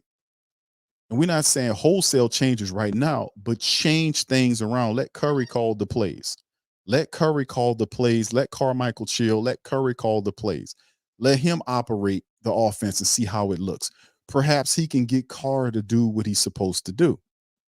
Maybe he's more accountable. He'd be more of an accountable guy there. Maybe you have more of a connection with Carr because he's closer to his age than Pete Carmichael is. Maybe he can, have a better relationship or a better communication style with him where Pete Carmichael is failing. Maybe change up a few things here or there, create something new, because that's what the family members are asking for. But that's concerned negative noise. Is anything that's not in agreement with Mickey or Dennis or Derek, then they consider that negative or bad. So if you don't agree with me, you're bad. If you don't agree with what I'm saying, if you guys don't agree with what I'm saying, hey, that's negative noise. That's how I look at it. It's negative noise. So you have to be in total agreement with me for me to, and that's not negative noise. I in all of my heart, I'm telling you that I believe we got the right people in the building. I can't believe that guy said that. When he said that, I said, we got to get this guy up out of here. He done lost it. Anyway, enough of this, man. It's always a world of Hall of Fame practices. We always have in Hall of Fame practice. We just had a fantastic practice out here, and everybody's chipper. Everybody's happy. Really? Everybody's chipper and happy with a 5-6 team. You just lost to your rivals. I'm sitting up here in the Atlanta Falcons shirt, and everybody's positive. These people are out of touch with reality, man. But that's all right. Keep doing what you're doing. This is not the path to you winning anything, because you're not addressing any of the real stuff that you need to address. Derek Carr, this whole interview was just absolutely horrible. It was a horrible interview. He sat up here and he lied the majority of the time. He lied to them people. He had no answers. And what he did was wait till he gets out there against the Detroit Lions and has that big letdown. And he's going to be standing his ass back up here again trying to explain to them what happened. I thought you said you had the answers. What happened? Well, I guess we did, but we didn't have the answers. Just a liar, man. A liar will just spin it however. All right, speaking of which, let's go to this. This is Pete Carmichael. Here's here for 5 minutes. We'll listen to what he has to say about the identity. He's talking about offensive identity for the Saints. Here we go. Early in the season, we've obviously been talking a lot about gaining yards, but not scoring, gaining yards in between and not scoring. What are the positive developments you found with this offense that you think can keep translating into that? Yeah, I think early in the season, I don't think our situational numbers were very good to begin with, and then I thought there had been some progress made in the red zone. Obviously, then you come out of this last game and going 0 for 5, and that's obviously an area where we got to look at everything. Coaches, what are we doing? Where are we putting the players? And then just kind of the execution. But overall, I think that we've got better sustaining some drives. I think we still got to be better on third down. Again, I know the 40-something% last week, but I still thought that from an overall standpoint, that still needs to be better. But I think that we have been able to sustain some drives, and right now the main thing is we've got to finish these drives. Another big word this week has been identity. When if you guys ever get in a game situation you like and want to get into what you do best, what is it that you think you guys do best that Yeah, I think that if you're talking more about a scheme type of thing, I think that we are an outside zone team. I think our quarterback runs have been successful, and then when that's all clicking and you have more opportunities for sustaining drives. I think our play action is important for us. What's the thing that Derek can do better? Well, I think it's everybody. So to name one specific person, I think that when you just look at the opportunities last year, I remember last week we had 2 turnovers, and then I think that we had a couple holding calls that put us in some tougher positions. But again, we look. Hold on, Pete Carmichael. Hold on, man. Reporter said, "What about Derek Carr?" Well, I think it's everybody. No. You can't do that. You got to call a spade a spade. You can't sit up here and protect Carr when he threw a damn pick 6, which is the reason why the Saints lost the game. His pick 6 was the deciding factor. His pick 6 was so the talking point that was given out is to not attack Carr, to allow don't get on Carr. Don't, we had a couple of turnovers. None of those other whatever you talking about had a more major impact on the game besides that pick 6. So how was that just that smoothed over like that? No, that needs to be addressed because that was the deciding factor. The pick 6, he gave you 0 touchdowns. It's the misdirection on third down stats. Third downs, we're moving it. Third downs, and then you get to the red zone, then you're 0 for 5 in the red zone. 0 for 5 in the red zone.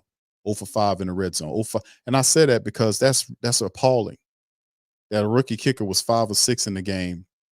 They had him kicking the ball, and you had a $150 million quarterback who can't even get you touchdowns in the red zone. Boy, they want to protect Carr. It's all about protecting garbage, man. Let me tell you. Let's start with the coaches and saying, what are we doing in the plan? Let's make sure we're giving them the right plays, putting them in the right spots. And so I think everybody needs to improve, not just one particular person, starting with us as coaches. Start with us as coaches. Boy, he taking responsibility for Derek Carr, who refused to take responsibility for himself. It starts with us putting him in the right. So Pete Carmichael is responsible for Derek Carr throwing a pick 6 to Jesse Bates. We need to do a better job in putting him in. This is just so much BS. That's why I'm saying you listen to these guys, and we're gonna listen to Carmichael. That's the 4 guys right there. Dennis Allen talking foolishly and stupid yesterday about we got the right guys. I really do feel we got the right guys. Just the dinosaur. It's time for you to go. Dennis Allen is over his head. He don't know what he's doing. Derek Carr was just caught lying yesterday, literally lying to the press, creating narratives, doing just absolutely no accountability, no insight on what he needs to do to be better. He's not taking advantage of the opportunity to claim his poor play to the point where he stopped staring the guys down and stopped throwing the ball too. See, the reporters can't get as rough as I am with these questions. Why are you staring people down? You do realize that the pick 6 that you threw was because Bates watched your eyes to the ball. He knows that, but it's run from the truth game. That's what's going on here. And as long as they doing this type of stuff, there will be these wins over the next 6 games will not. And I'm not being negative. I'm being real. Too much of the positive stuff is an imbalance. Too much negative is imbalance. I'm telling you straight what it is. If things need to change, and you want things to change, they won't change until these guys face down the issues, really face down the issues, and then pinpoint what they are and then change them. And that's what the Saints are not doing. They keep doing the same thing over and over again and then getting the same result and sit up here saying we're looking for the answers. You're not serious about winning if you're not making changes once you find what's wrong. There needs to be changes made for everything to change. You can't keep doing the same thing thinking that you're going to get a different result. That is literally the definition of insanity, which these folks are crazy. They literally are crazy. If they believe in doing the same BS week after week, we'll give them wins. They won't be. I'll give them 2 wins of the next 6 games. And I'm saying that because even a broken clock is right twice a day. They'll catch somebody slipping, maybe Carolina and the Giants or one of these other teams. But I'm telling you, I'm telling you, Dennis Allen, man, Dennis Allen is in trouble. He won't survive the season, especially if they lose to Atlanta again. I'm just keeping it real with you. They don't. These people are out of their You minds. just mentioned play action. You guys are last in the league, and those like is the reason you guys don't get to that more is because the run game has. Talking about the identity of the team. Hold on, fam. I got one. Been kind of No, I don't think so. I think again that could be just part of play calling, but I think that sometimes when you are running and you're getting to those second and manageable situations or you're sustaining drives, I think those opportunities. I think sometimes maybe it doesn't look like a true play action with the cell. Maybe if the halfback has to do something with protection, but I think that we have, as of late, have been calling more of those. That's something you might get to more. You and nah, Chantel, I'm definitely not betting for the Lions, man. I've totally lost a lot of respect for the Saints, to be honest with you. And I'm gonna tell you why. It's this type of behavior, these type of talking points, and this type of action makes me, because I know what it takes to change things around. Like even if you're dealing with a football team with a lot of personalities, to change things around to make it better, you got to make some decisions, very decisive decisions on the things that's happening. We know that the problem is with the offense. We know, and I see Dimitri says we did run through y'all D line. You did get 200 yards rushing, but you only scored 17 points. The Saints still, regardless that you got 200 yards rushing, Dimitri, you still only scored 17 points, bro. The Saints only allowed the Atlanta Falcons offense to put up 17. The defense got the pick 6. That was the deciding factor from garbage. So even though they surrendered the 2, it was only for 17 points. You get what I'm saying? You got 220 on them, but for 17 points for 220 yards, and you got the dub. I see what you're saying, but still in all, man, you got to look at it all. And what I'm saying is they're not serious about winning if you got people sitting up and talking about offensive identity. Family, we got 6 games left in the regular season. The offense still stammers and stymies. They're still underutilizing Elvin Kamara. The Saints' offensive line is still up and down as hell. There is nobody going at Doug Marrone about what's going on with this line. Maybe switching it up and put Jari Evans there. That's the kind of change of switching things up because whatever's going on is not working. Doug Marrone's line is not working. And you can blame it on offensive linemen being in and out of lineup. I don't care about that. Majority about the offensive linemen know how to run block. We have to figure out the right combination of people in there so we can get to running the ball and setting up the play action. And also, the thing with Carr is that's a whole nother thing all within itself because he's inaccurate at times. Simple passes, he tends to overthrow, underthrow, throw like the pass to Juwan Johnson when he's scrambling. I don't understand how Carr missed the throw when he rolled out to his right side. And Juwan Johnson was 8 to 10 yards away from him. He threw the ball out front of Juwan Johnson like he couldn't even get it. I'm like, bro, you're rolling out to the same side the wide receiver, the tight end is. How do you miss that throw? How do you miss that throw? And that's the type of stuff that's frustrating year in out with wide receivers playing with Carr because he's wildly inaccurate throwing the ball. And like I said, I still think the dude dealing with some injuries with that shoulder. I still think he got some type of something going on with his chest because his passes don't even make sense. Like the pass to Chris Olave to the sideline, that wasn't even catchable. Chris Olave went up and got knocked down, concussion. The passes that he threw, it's just really, and it at some point, you have to have an understanding like, okay, if he loses this game, it's time to pull him out of there. You get what I'm saying? Is that even much a thought process in the head of these coaches? If Carr loses this game against the Lions, and they're going to lose this game against the Lions, by the way, they're not going to beat the Lions. They're not going to. I would be really surprised if they beat the Lions with all this lion and this bullshit going on with Mickey Loomis talking about them being the right people and Dennis Allen not knowing what to do and Pete Carmichael don't even know. Well, we got offensive identity. What's the offensive identity, bro? You're not a running team because you don't run the ball very well. You're not a passing team because you don't pass it very well. So what are you? You can't say they're a balanced team because balance would kind of would kind of signify that they're a team in harmony, which they're not. This is a disjointed, underperforming offense that's expensive. Now it has injuries mounting to the point where it'll impact. So you got to take on the Detroit Lions without Michael Thomas, without Chris Olave, he's still under concussion protocol. Rashid Shaheed hadn't practiced in 2 days. He has a thigh issue, so you could very well be going into the Detroit game minus your 3 top wide receivers, and you got Jimmy Graham, who they don't even play. He's totally healthy. They don't even know what to do with him. So you're gonna have more than likely a bunch of backup wide receivers in there with Derek Carr, and he has trouble even getting on page with his starting wide receivers. So you can imagine what that's going to look like.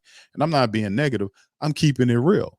I'm telling you that order for the Saints to win, it won't happen by somebody waving a magic wand somewhere and the Saints just will improve. No, it takes attention to detail. It takes hard work, and it takes seriousness. The Saints have to be serious about what's going on with this team.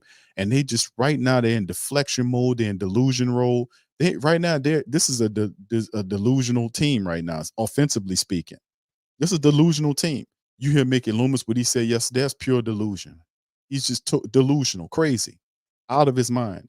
Nobody says that Dennis Allen is a competent coach, a competent head coach. He has given you nothing to signify that he's a winning head coach. He simply hasn't done it. And you give him a talented team, and right now the team is middle of the pack. They 5 on a 2-game losing streak. Regardless of how much time you give them or they can't seem to fix things correctly because they don't know what they're doing. It's not hard to tell. But anyway, let's finish up with Carmichael. He's going to ask us some questions about the offensive identity. This will be a good one here. Yeah, I think that the more plays you can have, the more plays you can extend. I think that getting to some play actions, and I think that again, part of that is getting going with the run game, and I think we have been running the ball better as of late. Is second and manageable? Is that what's been sort of an elusive commodity for this offense? It has been. I think it has been at times where all of a sudden maybe you're thinking about it's going to be a play action next, or you're going to get a first down, and then you end up 2nd and 11 or 2nd and 9. So those are just situations that can cause maybe or affect the next play call. You mentioned that you guys are doing more red zone work. Is there anything specific you've identified that you guys are trying to work on to improve those numbers?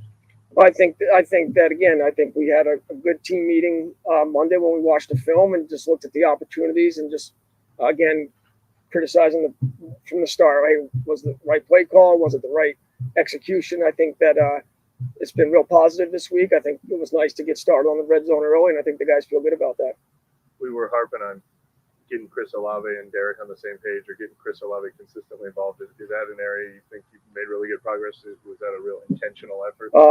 I think that it's been an intentional effort to try to get that going, and I think that Chris played fast. He played they were on the same page. I thought some things were clicking last week for sure with those two. Pete, the Saints haven't scored on the opening drive or scored a touchdown. I just think all the stuff that they talk about, all the stuff that they talk about from the offensive standpoint, that they getting in the game, starting the game off fast. The Saints, to my recollection, the first series of the game was a 3-and-out for the Saints. What are you talking about? We started fast. They started fast. He had good. What? The first possession out of the Atlanta game was a 3-and-out. The Saints got off the field quick. The second time they drove a little bit better, but still in all, it's a loss. You're talking about the series. The Saints under Carr have not scored an offensive touchdown with Carr as a quarterback in 6, and I've counted 6 quarters. But you would never tell with how Carr acts or what Pete Carmichael acts. I mean, what I'm looking for is like, okay, I don't want you to be depressed, but at least show a certain sense of urgency, because we're at a line now where we need urgency. We need a sense of urgency across this team right now. You lost the division lead to Atlanta. Now you've lost to both Tampa and Atlanta. You're 1-2. You beat Carolina. You're 1-2 in the division. You're currently under the 2-game losing streak. You're facing one of the toughest teams in the NFC in the Detroit Lions coming into your building after having a humiliating loss to the Green Bay Packers. You think they're going to be in a good mood to lose on Sunday? They can run the ball and throw the ball. They're one of the top teams in the NFC, offensively speaking. Their defense also gets after you as well. So, and then on top of that, the Saints have 3 home games, and you would think that would be a benefit to the Saints, but it's not. They're 2-2 at home. So they don't even use home the home energy to be able to galvanize the team to do anything positive. They're 2-2 at home, so it don't matter. So what I'm getting at is this is not a good matchup for the Saints this week to have they lose to Minnesota prior to the bye, come off the bye, have all that time, lose to Atlanta in just a horrible game, and then get ready for Detroit. The Saints could be on a 3-game slide in Sunday's end. And my thing is, if there should be deadlines going, but which wouldn't happen because that's why I was telling you, good coaches know when there's a line to cut off, cut and run, and it's time to salvage the season. We've afforded Derek Carr all the time in the world. We can't afford to keep Carr on top of the offense right now if the offense is not going anywhere. So there should be a line and he should be notified. Listen, if the team doesn't win the game, we're going just to be in-house, of course, and we have a discussion with him. Listen, man, if we can't get this win and we can't get in the end zone and win against the Detroit, I'm going to have to make a QB change. Just letting you know, just to give you an opportunity to kind of switch your preparation, get stuff going, kind of just letting you know. So, I'm putting the ball in your court. Now that's fair. That's a good coach does stuff like that. He'll go to the player and says, listen, man, we are 6 games remaining. We're currently on a 2-game losing streak. We've lost the division lead. We got a very mad and angry Detroit team coming in here. That's very good. We got it's familiar personnel. They came from here. So listen, if you don't get the dub here, if we don't win, and we're gonna have to consider a QB change at the top of the team. We can't continue to struggle offensively, scoring touchdowns, not scoring touchdowns in the red zone. We can't do that anymore. We got to cut it off right there, and we got to go with a different person. Okay, I'm just letting you know. And I'm giving you an opportunity to kind of do what you need to do, kind of see if you can kind of, inspire the guys, such and such, and so on and so forth. Do you think Dennis Allen is even considering that there's a point where there's a cutoff point where, okay, we've done enough with Carr, we've given him an opportunity. Now let's see if we could try a different quarterback in there to spark the offense because we need to win some games and stay relevant if we're going to have a playoff push. Do you think Dennis Allen's actually thinking like that? He's not thinking like that. He's going to ride that Carr bus into the ground and over the cliff and into the volcano. That's what he's going to do because he doesn't have any vision. He's not a head coach. He's not anybody that you would respect as a successful head coach in any capacity. He doesn't have the vision. And that's what I was talking about, deadlines and letting these guys know, giving them an opportunity by putting urgency on them, letting them know, hey, we got to make a change here seriously if things don't go. If guys are doing wrong stuff, false starting and doing all this crazy stuff, pull their ass out of there. I don't care who they are. It's time. You have to tighten up. You got to tighten up all this stuff. You got to iron out all these wrinkles because there's no more room for error. The Saints done lost enough. They done lost so many games that you don't have a room for error anymore. You've got to win. You've got to win to keep pace, to try to get the NFC South race to stand there. With 6 games remaining, and I'm looking at the schedule, the way they behave, I would be surprised the Saints win. I would say they get 2 of the 6 games they win. And ultimately, I believe if it plays out the way I'm thinking, Dennis Allen gets fired. Now, you'll be stuck with Carr, but I think Dennis Allen gets fired. If Dennis Allen loses to the Atlanta Falcons, he gets swept by the Falcons, and plus it goes into only winning 2 games and they win 2 and lose the 4 games. Like in my scenario, I'm thinking how it plays out unless they change their mind. He won't survive into the offseason. He'll be gone. He'll definitely be gone. They're not going to keep him because the pressure of the Who Dat Nation will be too much to bear. Right now, they feeling the pressure right now. What you seen from Carr was pressure from us. Like he's like, well, it's not as bad. No, this is bad, dude. You're not going to take $150 from us and play like that, bro. And not hear from us and then call it, well, that doesn't matter. It does matter. And you feel every bit of it. So does Mickey Loomis. He calls it negative noise. Negative noise. Can you believe that? That guy said negative. Oh, it's negative noise. Anybody that doesn't agree with us, that's negative noise. You're a negative nanny. You're a negative. You got a negative nanny. I only want to hear positive stuff. And it has to sound like what I'm saying, and I won't call it negative because you got to agree with me. All right, Track said the defense was breaking down in the second half of games because of lack of offense. Yes, now it will break down early because too many plays during the first 8 quarters. Exactly. Once again, the offense, the expensive Saints offense is not carrying its water. Everybody was doing what they could do. Like we talked about the 200 yards rushing. Yeah, big freaking deal. They got 220 on us, but you only scored 17 points. That's the whole point of the matter. It's like it's skewed because you've seen the problem with the Saints rushing attack this year and why it's up to 124. They're allowing 124 yards rushing per game. Is a lot of that scrambling quarterback play. You remove the scrambling quarterback play, them stats drop dramatically. That's this very deceptive stat to a degree if you're not following the Saints contest, if you're just looking at the stats. Let me tell you, a team put 228 up and they just score 17 points. That's a win in my book defensively. If the offense gives one touchdown, the Saints win the game.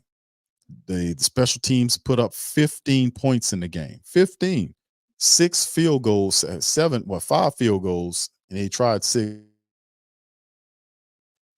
All the points though. So the offense scored, the defense did its business. Who didn't contribute? The offense. So the thing is, even though you're trying to say we're going to look at the positives and prove a point, the reality is you look at both things. You look at you look at the positives, the things that you're good with, and just keep doing them. They don't need to keep looking over the positives. The positives mean you're doing that right. You got that under control. There's no need for us to turn and focus. People focus on the problems because they look at the problems, recognize it as a problem, just switch into solution mode. Let's rectify the situation. They consider you pointing out issues with the team and why they're struggling as negatives. How? If anything, the vantage point should be turned to stumbling blocks. Like the mentality should be we take these stumbling blocks and turn them into building blocks or stepping stones. Rather, we take these stumbling blocks and we turn them into stepping stones. That should be the mentality, because whatever you do well, the Saints don't do enough of the positive well to make it mean anything. You see what I'm saying? I watch all this stuff, man. I watch all this garbage, man, and it's the same stuff every show. Brent says, shout out to you, Brent says, they're so arrogant, they'll drive straight off the cliff and now rooting them onward and off. It's truly showing why we've seen no improvements. Yes, no improvement. Thank you, Brent. Appreciate you, bro. It's just when I was watching this stuff happen, I hear now I've heard in the last the last 3 days, I've heard from Dennis Allen, I've heard from Mickey Loomis, I've heard from Derek Carr, and I heard from Pete Carmichael. That's all of the 4 people that needs them from an improvement standpoint that can actually impact change on the offense. All those are the key decision makers, and all of them sound the same way. They have 0 answers, and they're not willing to do anything to change. They're going to keep doing the same thing over and over again, which means that they're going to lose some more games, because whatever they're doing is not enough to win no games, family. It's more than just you saying we're going to go to practice and do such. They have to have a complete mind change on a lot of this stuff. They got to have accountability. They don't have any accountability. You just can't go out there and talk about practicing on the field. We had a good day of practice. That's why it don't translate to the field. There's a discipline component that's missing here. The discipline component stops them from having all these stupid false start penalties. It keeps them on code with each other. The discipline, like Coach Payton would discipline you. Like if you didn't have the right clicks, he would pull you out of the game. You'd be in his doghouse. He told you to put on a certain pair of cleats and you put the wrong cleats on, you out there slipping around, he would be pissed off about that. He did that to Bell. When he took Bell out of the game, and Bell went to the doghouse, and he never was the same after that. When he put on the cleats. Mike Bell, when they brought Mike Bell here from Denver, and he had a couple of good games, and then one of the games he put on cleats that were too short, and he was out there slipping around, and Peyton got upset with him. And after that, he put him in the doghouse. It all changed for Mike Bell. Mike Bell didn't get the same treatment after that. He got in Peyton's doghouse, because Peyton, even though he had a lot of mess with him, you cannot fault to the fact that he was a person that believed in high levels of discipline. He really was. Even Cam said they used to walk around on eggshells around Peyton in the building. What they walking on over there now? I could tell you what it is, but I don't want to get the strike, but they walking on some stuff, and let me tell you, it stank over there. Let me tell you, what they're walking on. All right, Saint for Life says, Q, all the fan base can't sit back and just be quiet. We need to complain over and on until Vincent hear us. Loomis is covering up all these people. Loomis needs to go. Mickey Loomis said yesterday, family, because the last question, like I said, I was telling family members, I knew what Dennis Allen was going to say. I know what Pete Carmichael was going to say. I hear what Derek Carr is saying. They're all absolving themselves of any responsibility. The reality, I wanted to hear what Mickey Loomis was going to say because he was the key decision maker that could force these guys to make changes in the offense that could perhaps create something different. And Mickey Loomis said what he said yesterday on that interview. That right there said that that's okay. Just be patient. All this is going down very soon. They're not exhibiting what needs to happen to fix this team, not consistently anyway. You might get a win here or there, but out of the 6 games remaining, I'm picking them to win at least 2, and I'm saying that much. It might be 1 because they don't have the mentality needed to fix the problem. They don't want to face the real issues of what's keeping this team from winning and being consistent. They're not willing to face it, and until they are, and they probably never will. But in the end, man, we're gonna watch and see what happens. So anyway, he says, yeah, WWL is a joke. Every time I hear it, Hoss works for them, bro. Yeah, Mike Hoss gives softball questions because he works for the Saints. He's their radio man. He's the play-by-play man on the radio farm. He works for them. I told the family members that before. I was like, man, Mike Hoss and John DeSacer, they can't be too rambunctious in their commentary about the Saints or the Pelicans. They work for the team. If they say something wrong, they can get their ass fired or demoted or whatever else if they say something wrong. So they're going to put their money over your ass anytime. They're not going to keep it real for you. They're not going to do that. They're going to cover their asses with that. That's why I was like, I don't get no real information from a guy that's directly employed by the team. That's the stories that they write will never be stories that's really searing, that gets to the bottom of it. And usually if you want really searing content, like that, you got to talk to somebody that's a diehard like myself and others that tell it like it is, because we don't have connections to the team. And I'm not the type of dude that, if I see something wrong, like if I'm gonna call you out, like I'm gonna uplift you if you do something positive, but at the same time, that's balance. I'm gonna call you out too. So I would say if Carr had a good game, man, Carr had a fantastic game. If we can keep this and do this, such and such, and I've done that before. And then on the other side, when he does stuff like this, in this previous interview I just played, when he set up that lying about having the facts and then changing the story midstream, it's ridiculous. I got to call you out for that. But, a lot of people placate to the team because they want to be a part of the team. I don't want to play for the Saints. I'm a diehard man. I supported the team for years, and we will be with support. We'll be with the team well after Mickey Loomis is gone, well after all of these guys are gone. Most of these players that they hire, they'll be going to Atlanta. I say that all the time. These players don't have any allegiance. They got allegiance right now that you paying them. They ain't paying you or me to be diehard black and gold people. They pay these other guys to play for the team, and their allegiance is to the team because they're getting paid to be there. Same sometimes with some of the people that cover the team. Their allegiance is you got some that are actually ride or dies. That's the ones you get the best articles from. Just keeping it real. All right, Brent says it's so upside down. Rooting for these 4 are truly rooting against the Who Dat. So I'm rooting against those 4. Yeah, I mean, if anything, it's gonna all work itself out, bro. It will. Trust me on that. All right, Mark says, Q, Loomis gifted Allen the head coach position. Allen gifted Carr the quarterback position. All Allen wants is yes men around him. Obviously, bro, I have to agree with you on that. I just think at the end of the day, bro, is that, man, listen, I don't like the direction that the team is going right now. They have an opportunity to change some stuff right now. It's not too late. It's still time to change, but they won't do it because it's, just who they are. They're going to ride it out. And then when it falls apart, Mickey Loomis is going to disappear for 2 or 3 weeks like he did last year. Remember that? He's supposed to have an end of the season press conference and he disappeared for like over a month. Y'all remember that? And I was like, that dude running from y'all, man. So you can take the money and run.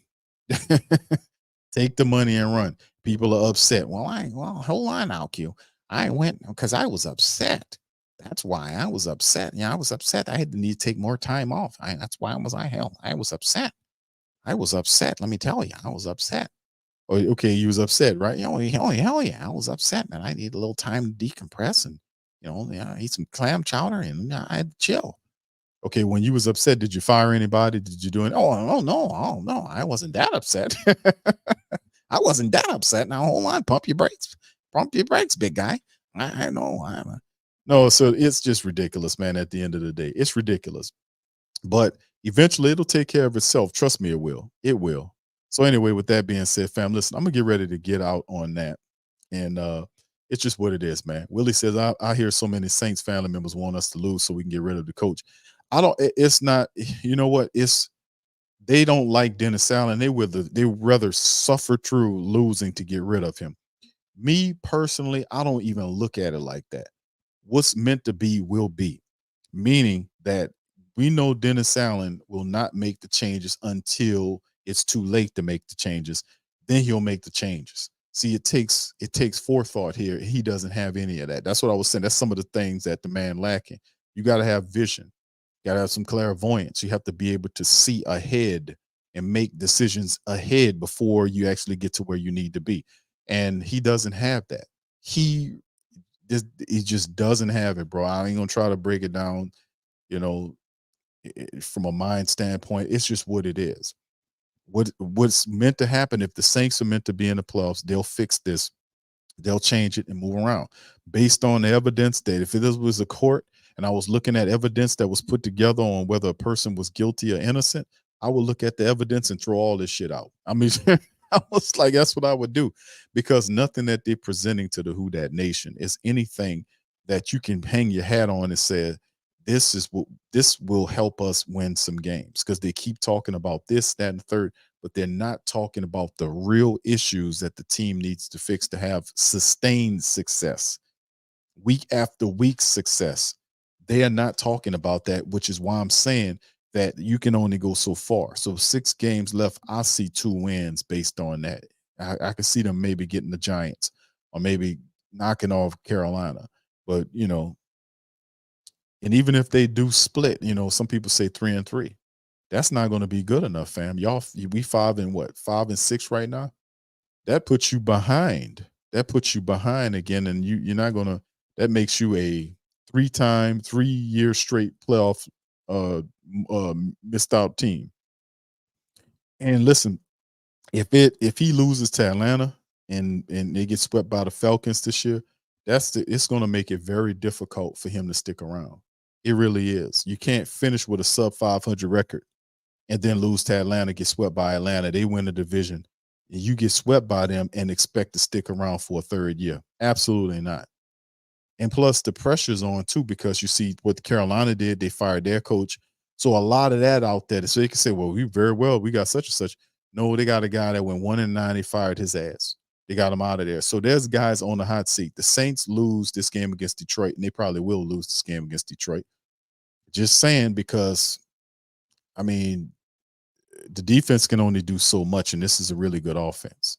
The Saints offense will have to score touchdowns to keep the game ahead, take pressure off the Saints defense. Do you have faith that they will do that against Detroit, a top 5 offense in the league? You think they can do that? No. I picked them last week, and look where they got me, huh? Rise up. Got me in a damn Rise Up shirt. Don't forget that now. Don't forget that. And I picked them to win last week, and this is what I got. This is my reward for picking the Saints. You see it? Do you see it? It's a Rise Up Falcon jersey in here. That's what I get. So anyway, Ramsey says, Q, there any news on when we could see Peyton Turner back? Nothing on Peyton Turner, bro. I was asking about that the other day. Looking around, there is 0 on Peyton Turner. You will hear about Isaiah Foskey, the snowman, before you hear about Peyton Turner. I was looking for Peyton. I was like, what's going on with Peyton Turner? Because we could use Peyton Turner about right now, especially with JPP getting pilfered to the Dolphins. Isaiah Foskey coming back. He's they're going to be counting on him. Perhaps they bring in the other guy we picked up from the Jets from the practice squad. Perhaps he gets in there and gets some action. Depending on what goes on with Cam, maybe Cam plays. Dealing with that ankle. I think ultimately, I do think Cam will ultimately play, but still in all, you're still going to need some help for Cam. And they might be thinking Isaiah Foskey, the snowman, might be that dude. So I don't know. So yeah, see, Saints for Life says, we aren't beating Detroit. That's laughable. you got to be able to score with these people. And the Saints have under Derek Carr, they can't score touchdowns in the red zone. So that's an easy pick for me. The dude says L. Davis hired the first black coach. Yeah, I remember Art Shell.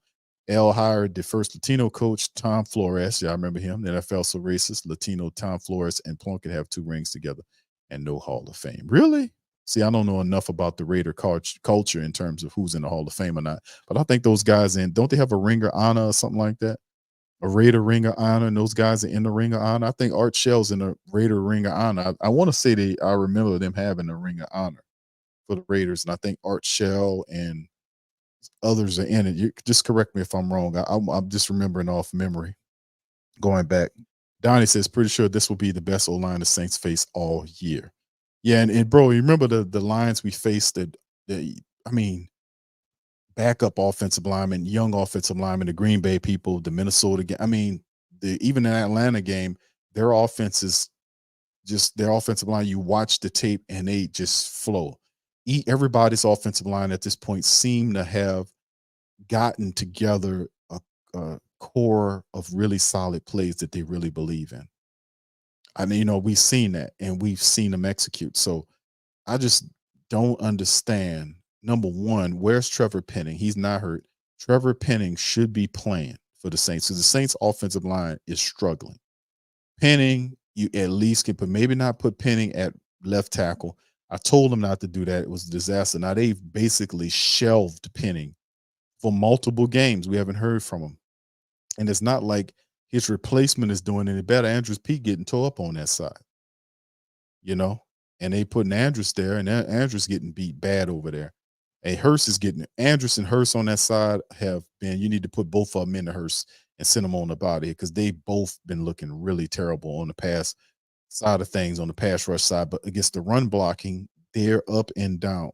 I have to look at some statistics and start bringing some charts in on grading these offensive linemen because the eye test, they're most certainly not passing the eye test to me. Brent says he look aight here in black and gold. He says you look aight in black and red, Big Q. Christmas colors. Nah, bro, this is some bullshit, man. Thank you, bro. Appreciate it. Yeah, this is some BS, man. We got a shout out to the Falcon supporters, man. I'm not mad at y'all, man. Congratulations, man. Y'all got the dub. I might as well follow the suit of my dumbass quarterback who congratulated Jesse Bates right after he picked sixed him. And he went over there and talked to him, and I thought he was jawing at him, saying, next time I get you, watch what I'm going to do. And they asked him, what you was jawing about? Oh, yeah, I just told him, I just congratulated him in the middle of the game. What? Dude, what? The game is not over. I can understand you saying, man, good game at the end of the game because Jesse Bates was phenomenal. Jesse Bates got the pick six, and he also punched the ball out on Taysom Hill. He was a part of several tackles during the game. He was playing center field. Jesse Bates was on one in that game. Go look at the tape. We do the Patreon show on Tuesdays on patreon.com, the link in the description section. We did the study on it. Jesse Bates was all over the place. He had an all-world performance against the Saints. The pick six was the highlight of the day, obviously, but he had to punch out on Taysom Hill in the red zone that stopped them because if the Saints score right there, the Falcons lose the game. The Saints defense was already stopping Atlanta, slowing them down. The Saints scored there, they probably would end up going on to win the game. So Jesse Bates got in there and from a weird angle kind of came in and punched down on the ball and punched it out of there and had the turnover. So Jesse Bates was on one. So like I said, I'm not mad at the Falcons family members. How could I be mad at the Falcons family members? They did what they were supposed to do. Our lame brain team didn't do what they were supposed to do. So, that's why I'm in this damn jersey. It's sad, man. But like I said, man, y'all just remember this, man. This is just what, I handles my business, bro. I had to pay up on my bet. Donnie says Saints Nation will never let Carr live that down, bro, and congratulated Bates for. You remember that? I'm not making that up. He said that. Remember, we played it at the end of the post game, and I remember commenting on it. I was like, who does that? Who congratulates a guy that picked sixth them in the middle of the game? At the end of the game, perhaps maybe it's like, good game, bro. You got me. But during the middle of the game's still going on, and you telling them congratulations. Who does that? Who does that? So I don't know, man. This is just crazy. All right. Brent says, Carcass do look like a male cheerleader. Come on, man. Yeah, I don't, bro. He's oh man, damn, bro. Hey, bro, come on now, dog. Come on, Come man. on, man. All that lying that Carr doing on that interview, man. I lost a lot of respect for him, man. For real. Saints for Life says Detroit has the 5th ranked run defense. Detroit has the 3rd best O-line in the NFL, 2nd best offense in the NFL. Golf is balling out. Aiden Hutchinson is absolutely a stud defensive man. He can play the run and pass. Dude's really good. And Detroit has Coach Campbell up there, who's phenomenal. They have Aaron Glenn, who's running the defense, former Saints guys there. So there's no reason why, from the Sean Payton tree, they're having good success. They took the Detroit team and turned them around. Now they're a powerhouse. And the Saints, man, they are not a powerhouse. So it's unfortunate. All right. So anyway, with that being said, family, listen, I'm going to get ready to get out on that, man. I done had enough for today. I'm going to take this damn shirt off and go and burn it or use it to clean my car tires. That's what the hell I'm going to do. That's what I'm going to do. Brian says, do you think the season will get a new coaching staff on the squad, a new general manager? It depends, bro. If I'm correcting my commentary on the Saints with the 6 games remaining, I really only see them winning 2 games. And Carolina could be a difference maker because Carolina's changing staff. So they're going to play with new life. They're going to have a new coach there, so they're going to be throwing everything at you.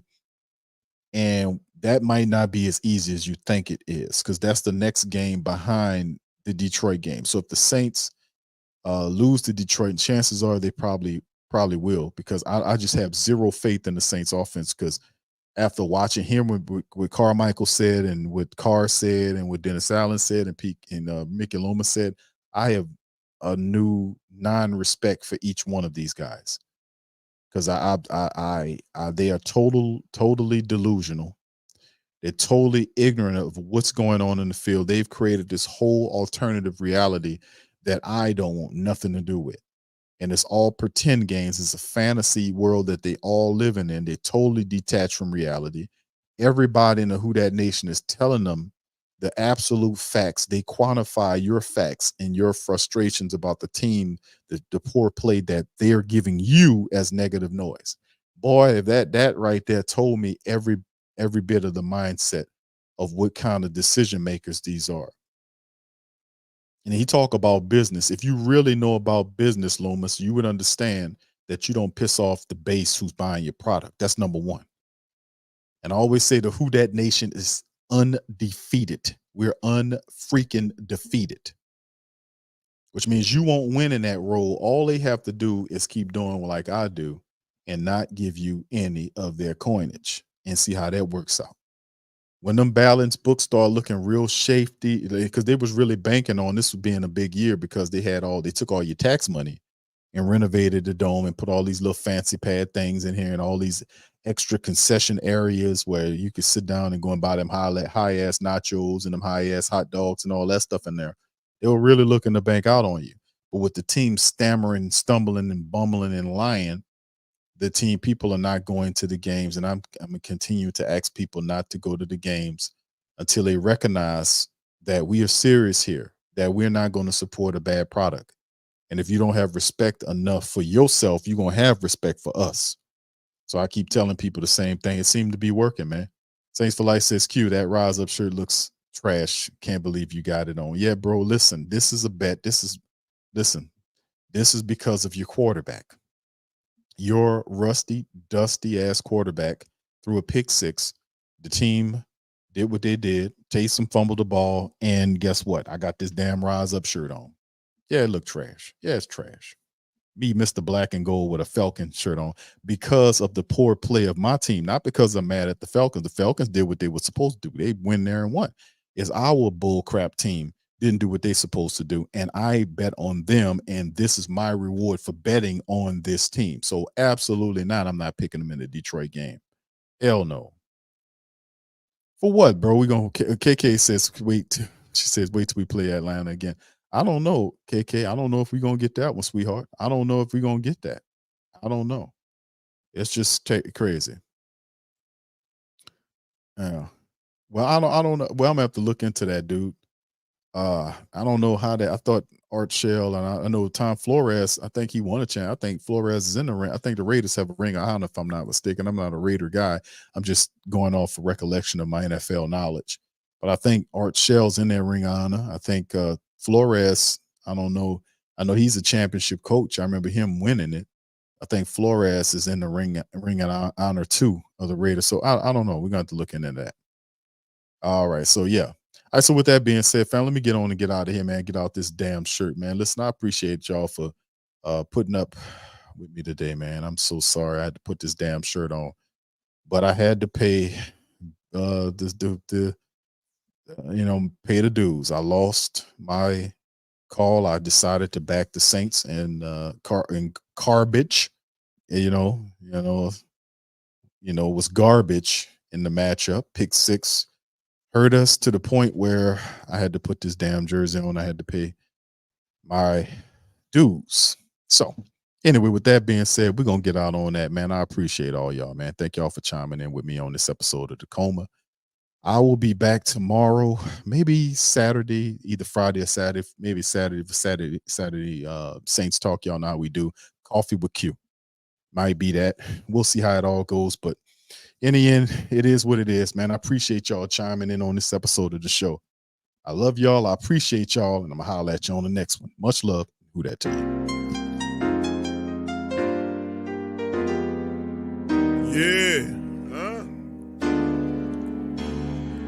Boogie like Benson, I'm a who that. I'm a who that. Long as I'm living, I'm a who that. Lose or winning, I'm a who that. Sports coma, yeah, this is where we do that.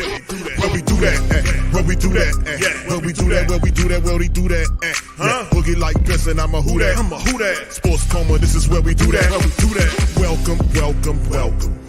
Somebody please better help. Running this thing like Elf. I thank God every day I'm not a Falcon.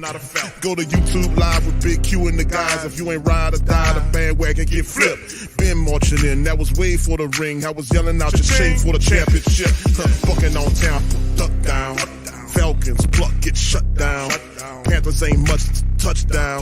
The vision really belong to us now. So much hate on the Saints, you could probably tell. Ever since Bounty Gate hit the NFL, when things seem fishy, then you probably smell the crooked referees or Roger Goodell. Probably like this, and I'm a who that. Every day I'm living, I'm a who that. Lose or winning, I'm a who that. It's the sports coma, this is where we do that. Where we do that, where we do that, where we do that, where we do that, where we do that. Boogie like this, and I'm a who that. It's the sports coma, this is where we do that. You're listening to the Sports Coma with Big Q and the guys on the PRO Media Network.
Store where you can go and buy all the latest merch to support the platform. Available at the Pro Shops, we have dozens of hundreds of products available for you and your family. Unisex tees for men and women, hoodies and sweatshirts, tank tops, kids and baby items, long sleeve tees, mugs, pillows, wall art, bath bedding, face masks, phone cases, stickers, bags, fanny packs, socks, hats, and many other items. Please feel free to check out the Pro Shops. The link is in the description section below. And remember, it helps the platform continue to grow. Check out the Pro Shop. TheWhoThatDaily.com. That's right, TheWhoThatDaily.com. Your one-stop shop for everything New Orleans Saints, New Orleans Pelicans, LSU Tigers, even the top flight boxing news. So if you're a Who That and you're looking for a place to stay up on your team, TheWhoThatDaily.com is your site. The Who That Daily